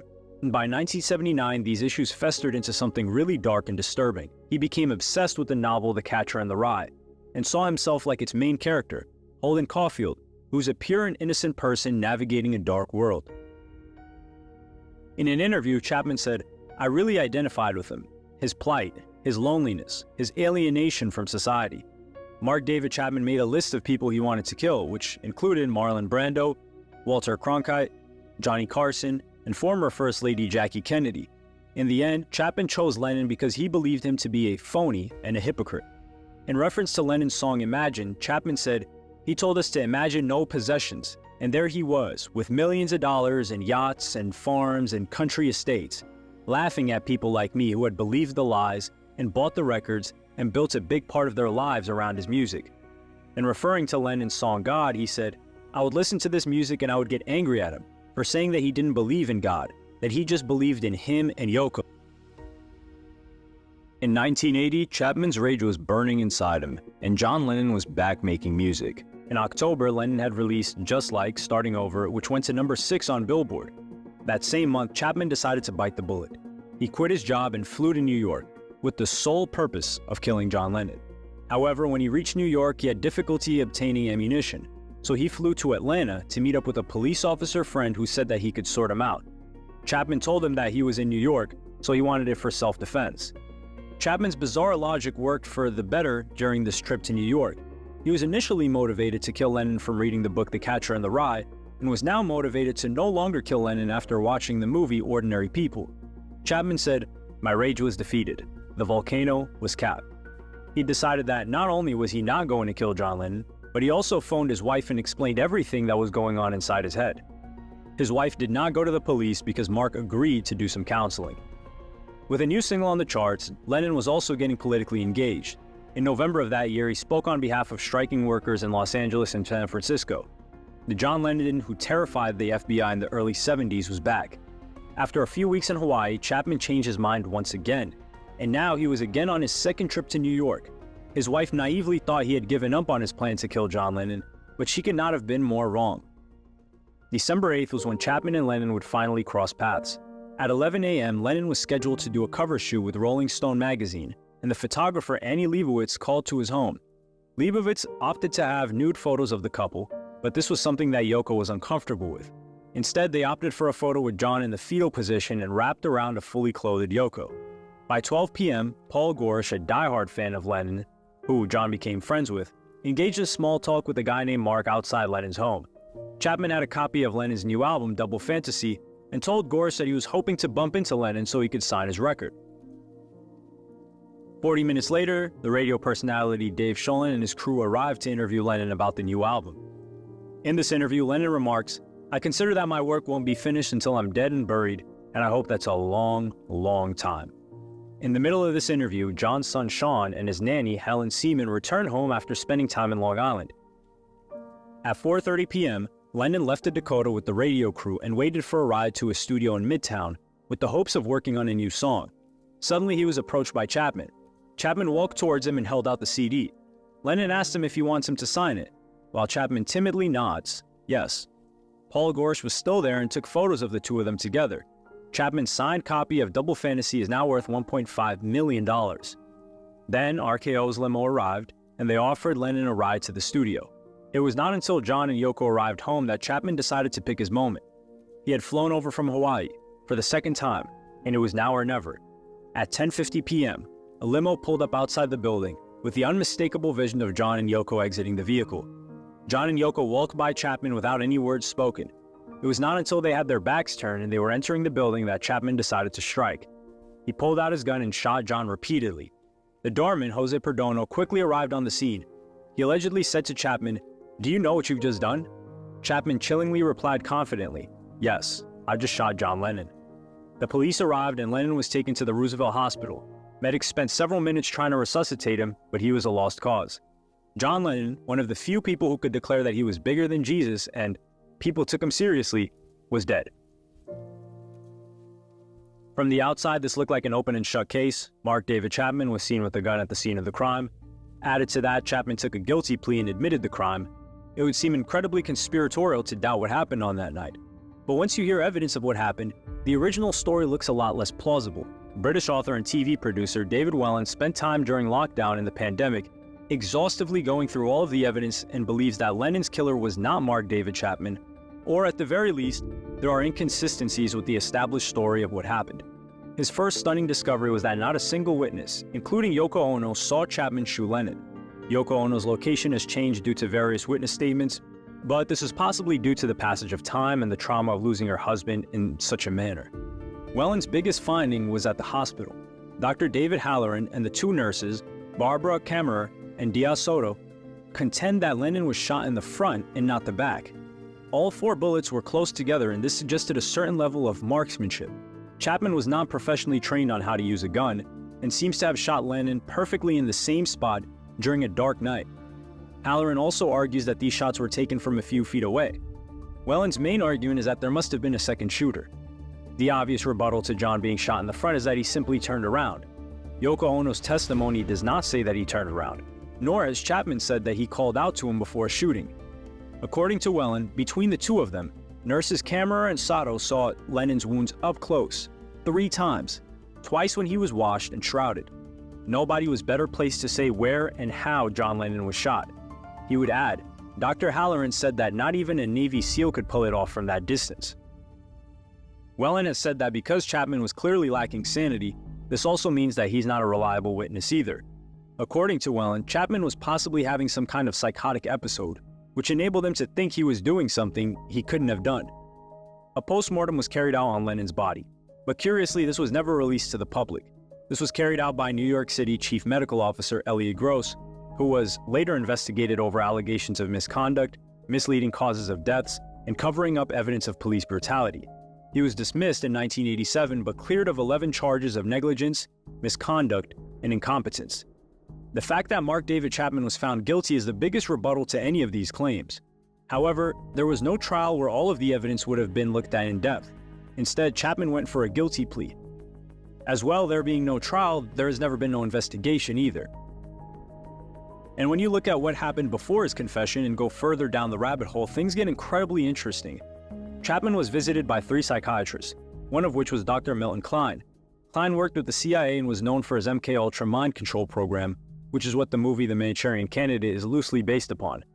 Klein often said that through hypnosis you could convince someone that they had murdered someone. Mark David Chapman, according to this theory, was used as a patsy. In 1980, the FBI had to deal with the fact that Lennon was once again making music and engaging in political activism. Only this time around, his green card had been stamped, and he could no longer be deported. Ronald Reagan was also coming into office and had political views that conflicted with John Lennon's. Lennon was anti-religion, anti-capitalist, and anti-war, and it benefited Reagan that he was now out of the picture. So the conspiracy theory that the FBI killed John Lennon has a bit more weight to it than people previously thought. That being said, there are other people who have gone through all the evidence and went with the official narrative. Dave Wedge, who co-authored 2020's The Last Days of John Lennon with the thriller writer James Patterson, said about Whelan's claims, "It's a fantasy. We went through all the case files that hadn't been looked at in 30 years. No one disputes that Chapman was the gunman. He's confessed repeatedly and apologized." Whelan's biggest argument is that Lennon's autopsy report has never been released to the public. While writing this book, Wedge was apparently allowed to see this report and found nothing untoward. Ultimately, the alternative theories to John Lennon's murder are compelling, but not conclusive. And given the passage of time, there are some questions from which we'll probably never know the answer to.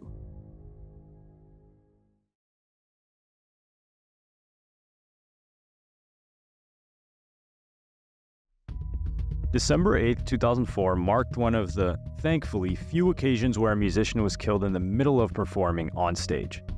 Some people thought it was a joke, some people tried to intervene, and the combination of a gunman and a crowded concert caused one of the most chaotic and tragic events in music history. Pantera was a metal band that consisted of the brothers Dimebag Darrell Abbott and Vinnie Paul Abbott, who are probably the most famous siblings in heavy metal.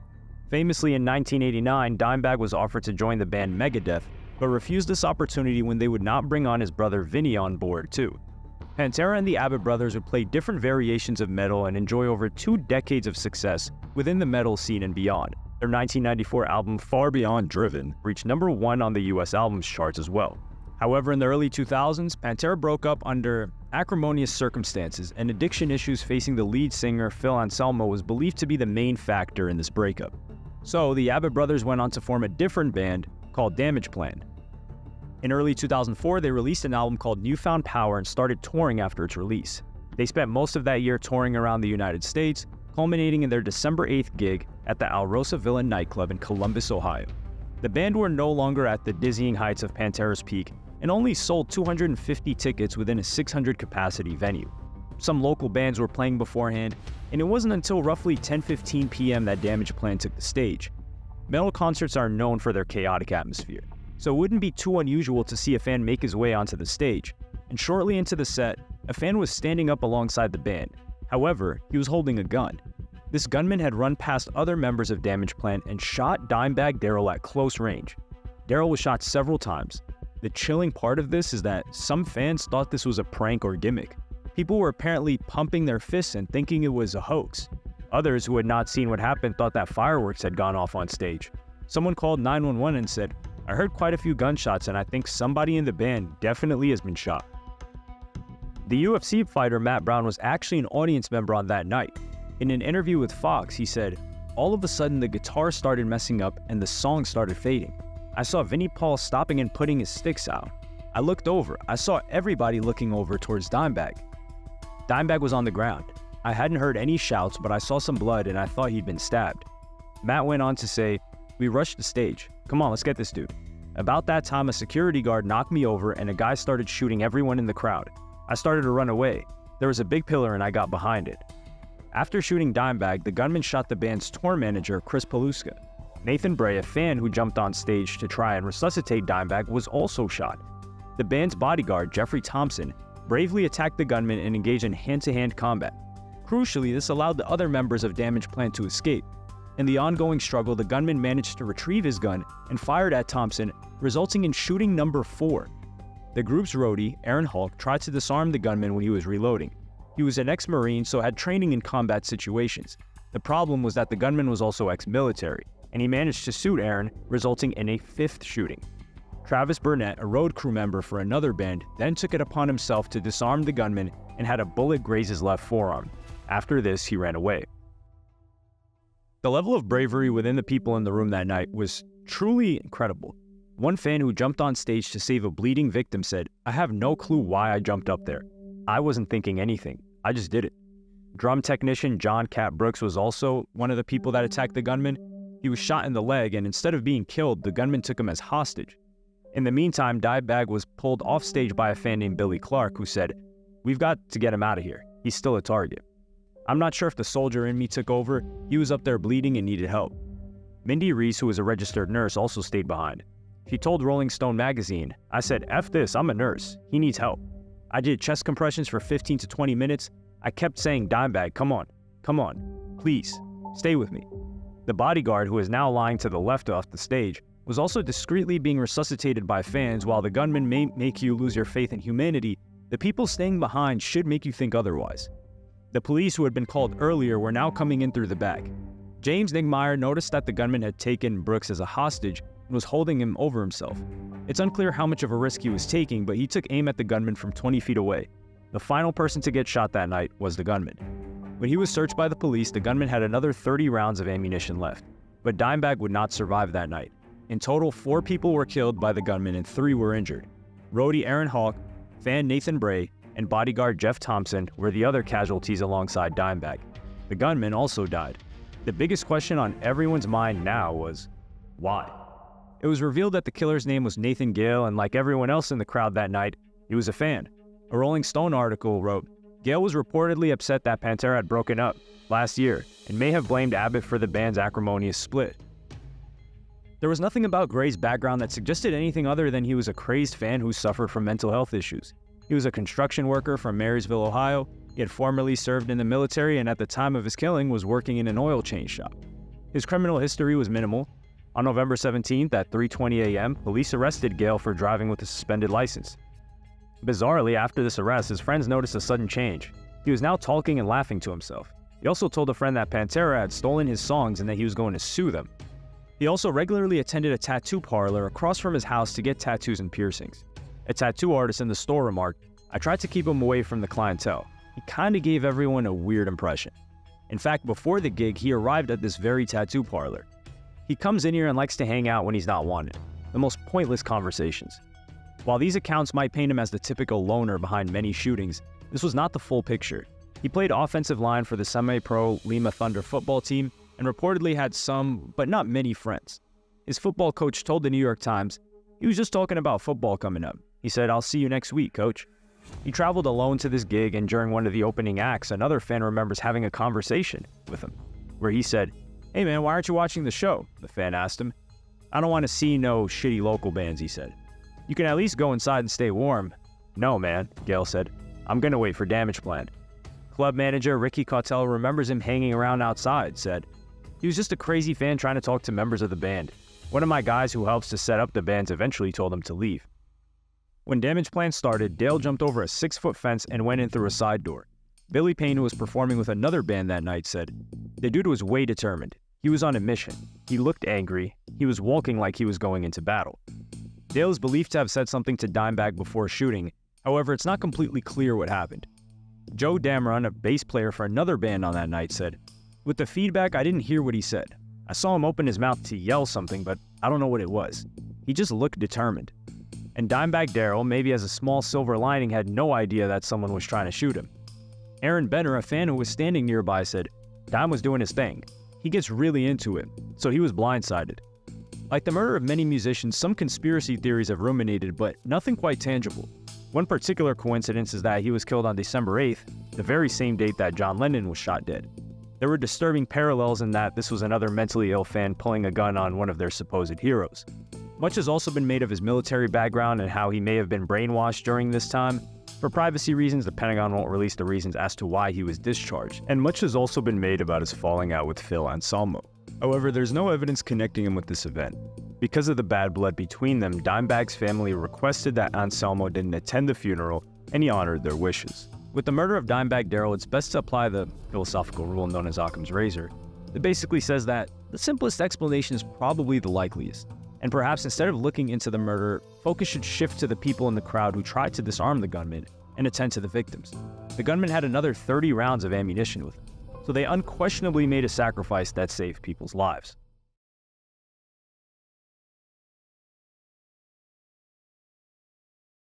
On December 3rd, 1976, a car full of gunmen entered the home of Bob Marley and shot everyone on sight.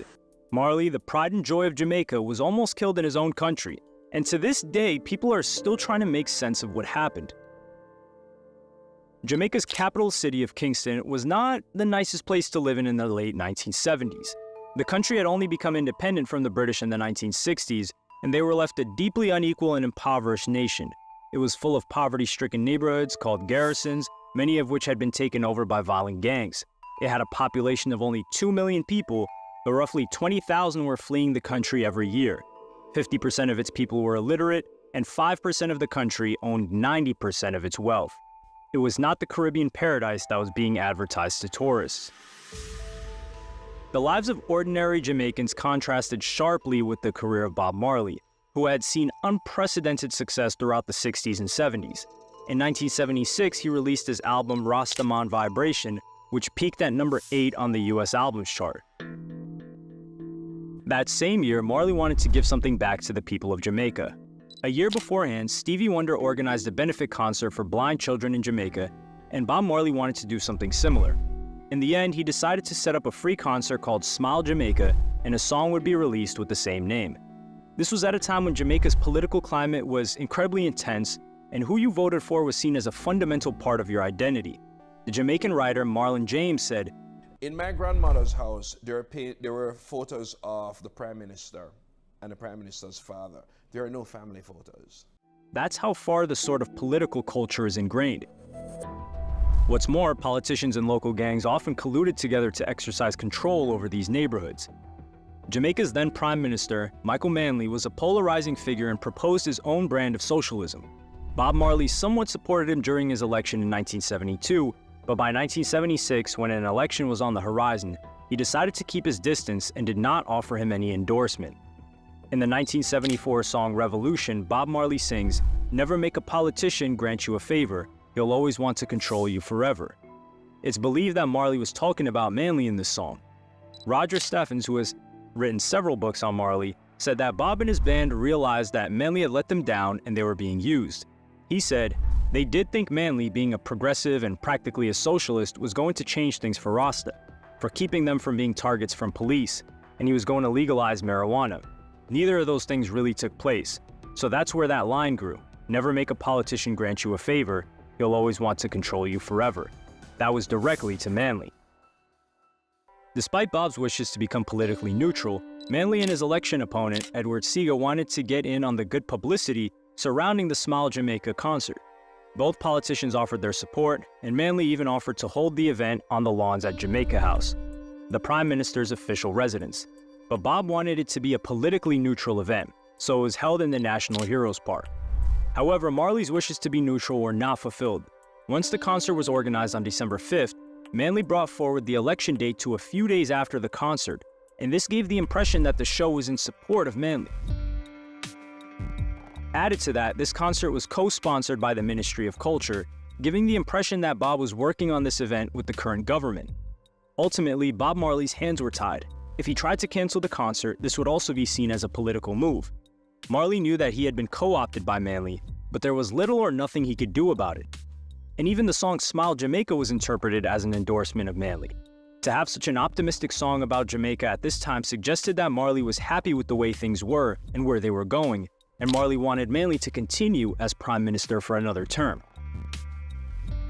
A review of the track from Richard Johnson said, "Is this the same universal rebel who's now saying can't criticize, oh smile in Jamaica? What about the African dream and the African redemption? Has the Rasta rebel now become a quote responsible citizen?" Adding an extra layer to the tension was the Cold War between the USA and the Soviet Union. Manley was a left-leaning politician and had visited the communist country of Cuba a year before. His opponent, the right-leaning Edward Seaga, was nicknamed Edward Seaga because it was rumored that the Secret Service was supporting his campaign out of fear that Jamaica would become a communist state. I'll get into the CIA's alleged involvement a little bit later. At the time, Marley and his entourage were living at 56 Hope Road, a mansion where he and his label Tough Gong stayed, rehearsed, and made music. It was agreed by gangs across Kingston that this was a neutral spot and any violence was strictly off limits. But after the announcement of the Smile Jamaica concert, Bob started receiving death threats. To counteract this, Bob was now given security by Michael Manley's own political party. This protected him, but did little to erase any doubts that he was a politically neutral person. And 2 days before the concert, it became clear that Bob had some enemies. Unexpected visitors would arrive at Bob Marley's house at 9 p.m. that night, and Jamaica would never be the same again. When describing the scene, Roger Steffens said, "Two white Datsun compacts drove through the gates of Tough Gong, from which the longtime guards had mysteriously disappeared. The exact number of gunmen who came leaping out, guns blazing, is a subject of controversy. There could have been as many as 7 or 8, armed with machine guns and pistols, some reportedly containing homemade bullets. They went room to room, often firing wildly." Tyrone Downey, a musician who was in the house, said, "I couldn't believe I was actually witnessing this. And then when we really realized that that was a gun and someone was firing, we all hit the ground and just headed, the only way we could go was toward the bathroom. And we all went in there and we were waiting for them to come in and finish us off." When asked where Bob Marley was, Downey said Bob had stepped out because the horns weren't on that record and the horn players wanted to play on it. So we were working all the horn parts, and Bob got bored from hearing the dot da dot. He came out of the rehearsal room and went into the kitchen to get a grapefruit or something. His manager, Don Taylor, had just arrived and went round there to talk to him. While Marley was eating a grapefruit in the kitchen, a gunman came in, saw Bob in the corner and fired. The bullet grazed his chest and lodged into his arm. Bob was exhaling at the time, and had he been inhaling, the bullet would have lodged in his heart and killed him. Don Taylor was shot 5 times, while Bob Marley's wife, Rita, was shot in the head while driving her car in the front yard. The gunmen fled the scene. They could be heard shouting, "Did you get him?" "Yeah, I shot him." They managed to get away before the police arrived soon after. Don Taylor was flown to Miami where he underwent surgery and survived the attack, and miraculously, Rita Marley's dreadlocks ended up softening the impact of the bullets, and she survived too. There were no casualties on that night, but there was a sense that things had changed. According to Marlon Johnson, in Jamaica in 1976, there's always a shooting somewhere, but you knew some line had been crossed. Something was different.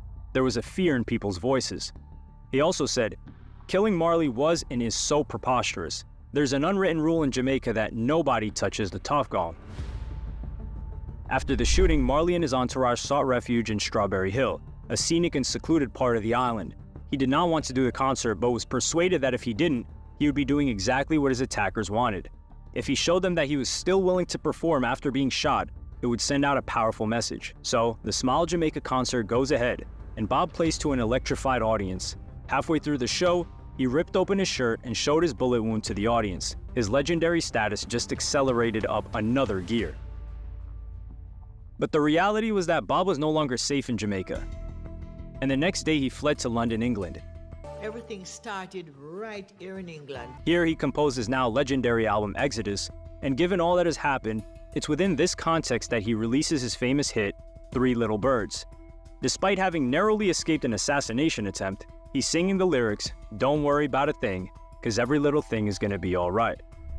Back in Jamaica, Michael Manley unanimously won the election, and with the dust settled from that fateful night, the big question was, who tried to kill Bob Marley?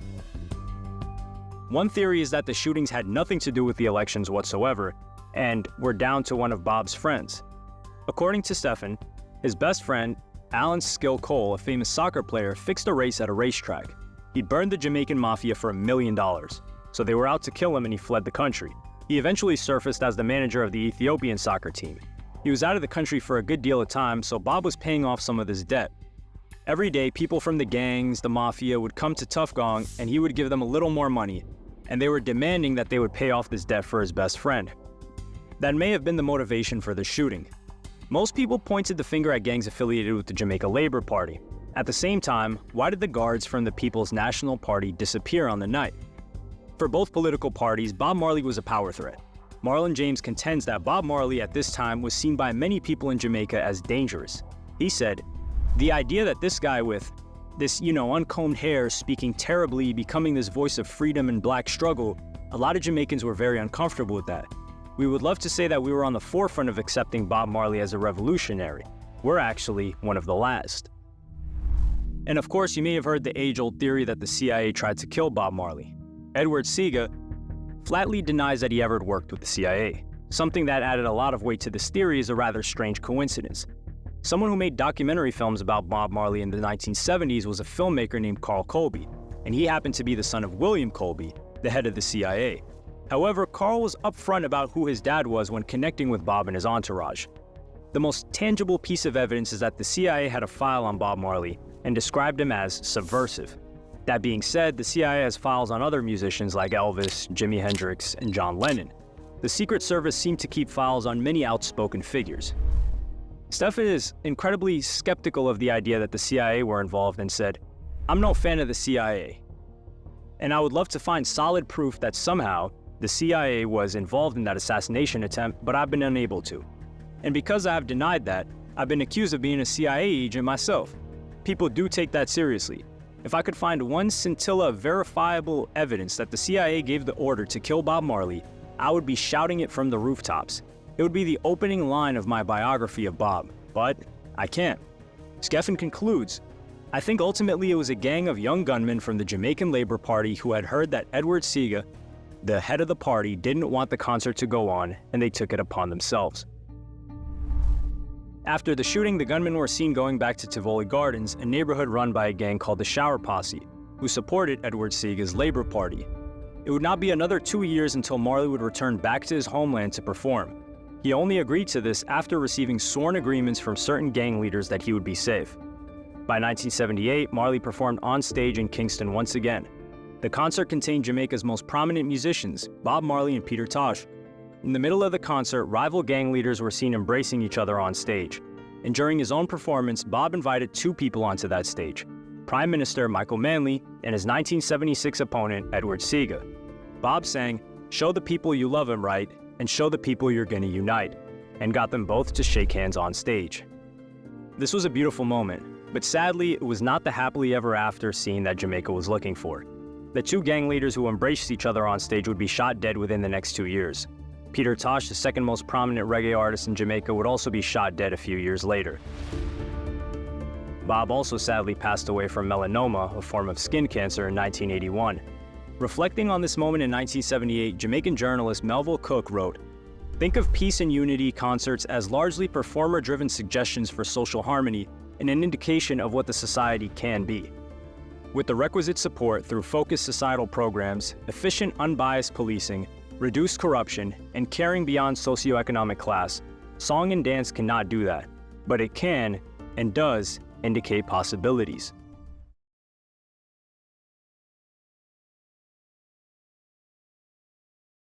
It was the biggest moment of music history that never was. In the 1970s, the Hells Angels attempted an assassination on Mick Jagger. At the peak of his powers, the Rolling Stones frontman was almost wiped out, and the course of music history would have been changed forever. Hiring the Hells Angels. In December 1969, the Rolling Stones organized a concert in Altamont, California. It was at the height of the swinging 60s, and the message of free love and unity was very much in the air. Woodstock had just taken place on the outskirts of New York, so the Stones and other bands organized a Woodstock for the West Coast. At the same time, the Rolling Stones were previously criticized for charging high prices for their concerts, and decided to hold a free concert to help clean their reputation. It was initially introduced as a good piece of PR for the group. The end result was the exact opposite. That summer, the Rolling Stones had their first free concert in Hyde Park, London, and it went off without a hitch. This concert was meant to introduce their new guitarist, Mick Taylor, to their fans, but sadly, their former guitarist, Brian Jones, died shortly beforehand, and the concert became a makeshift tribute to Brian. Upon recommendation from the band The Grateful Dead, the Rolling Stones were persuaded to hire the biker gang the Hells Angels as their security, and when the concert at Hyde Park took place, they seemed to have done a good job, and were hired for their next free San Francisco gig later that year. However, the Stones didn't realize that the Angels were not as good as they thought they were. According to Far Out magazine, the Hyde Park group stood back, drank tea, and largely let the police do any real work. With Jagger so intent on not having any police at the Altamont event, it left only the Hells Angels in charge. The Stones had no idea what they had gotten themselves into. 300,000 music fans came in their droves to a free concert. The Stones had hired one of the most deadly gangs in the US to keep control of things. On top of that, U-Before could easily assume that many illegal substances were being consumed across the venue. It was a recipe for disaster, and chaos was almost inevitable. just a shot away. For some people, the hope and optimism of the 1960s died at this concert, and aptly took place in the final month of the final year of the 1960s. The famous writer Hunter S. Thompson wrote, "The Altamont Rock Festival shames my worst fantasies. The Sharks finally came home to roost." Taking the stage before the Stones were Carlos Santana, Crosby, Still, Nash and Young, and Jefferson Airplane, among others. Grace Slick, who was lead singer of Jefferson Airplane and came out of San Francisco's music scene, noticed that something was off. She said, "The vibes were bad. Something was very peculiar. Not particularly bad, just real peculiar. It was that kind of hazy, abrasive, and unsure day. I had expected the loving vibes of Woodstock, but that wasn't coming at me. This was a whole different thing." Grateful Dead were scheduled to appear later in the evening. They sensed the same vibe as Grace Slick and refused to play. There were incidents of violence throughout the day, but nothing that warranted calling it off. And when the sun began to set in the San Francisco outskirts, the Rolling Stones took the stage. The Stones began with Jumpin' Jack Flash, and people were trying to climb up on the stage. A distraught Jagger said, "Just be cool down in the front there. Don't push around." During their performance of Sympathy for the Devil, fights broke out once again, and the Stones had to restart the song. It was during the track, Under My Thumb, that the love and goodwill of the swimming 60s came to a grinding halt. Before the song begins, Jagger tries to calm down the crowd. As the song played, an 18-year-old kid named Meredith Hunter tried to get up on the stage. This was quickly prevented by some Hells Angels who dragged him down. Meredith's motivations to jump on stage are speculated. Some say he wanted to kill Jagger, others say he was just high on drugs. As I'll get into later on, there was much more to Meredith that was initially reported. When the Angels brought him down, Hunter took out a gun. Then, a Hells Angel named Alan Pissarro quickly stabbed him to death. Overlooking what happened, Jagger switched the lyrics of "It feels alright" to "I pray that it's alright." Fearing their lives and the lives of those in the crowd, the Rolling Stones continued their set list. During their song Gimme Shelter, their lyrics took on a different meaning. Originally about the Vietnam War, Jagger chillingly sang the lyrics "Rape, murder. It's just a shot away." His lyrics about the fragility of life were now a lot closer to home. The Stones finished their set, ending one of the most horrific concerts of all time. As it turned out, another 3 people died that day. The reputation of the Rolling Stones was in tatters, and when the sun set on San Francisco and the news media came to terms with what happened at that concert, the Rolling Stones had a lot of questions to answer.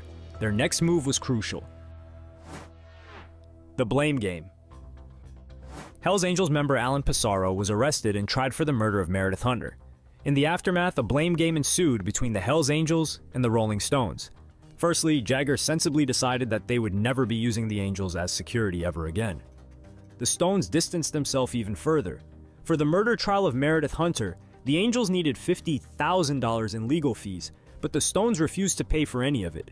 As far as they were concerned, it was not their responsibility. That being said, they sent $10,000 to Meredith Hunter's family. Even this backfired, as it was described as nominal sum. Rolling Stones guitarist Mick Taylor said, "I think it affected all of us very profoundly. The thing we were upset about was being accused and held responsible for what happened. You can't really blame anybody in that kind of mass hysteria." The band obviously felt horrible about what had happened. At the same time, they were also terrified that the Hells Angels were out to get them. Jagger said, "People would say, 'Mick, aren't you worried?' One time it really got me was after we decided to do the tour. We parked in a parking lot and these 4 girls came up, young girls. They said, 'But aren't you afraid of being shot?' That really freaked me out. You know, they're like 15-year-old girls. So I said, 'Yeah, I am.'" Ultimately, the Rolling Stones had provoked one of the deadliest gangs in the US and were on tour.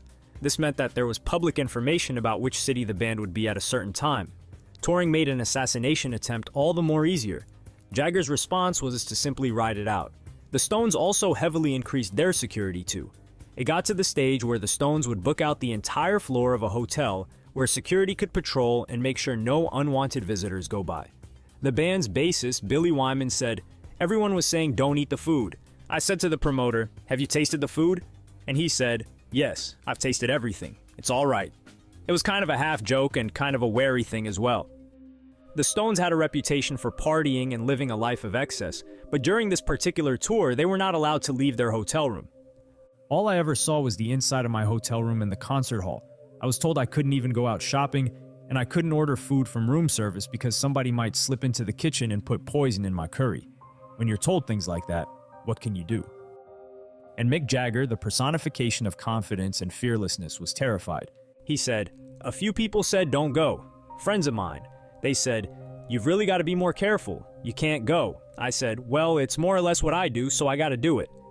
There was a few places where it did get scary, and there was a lot of guns confiscated and stuff like that.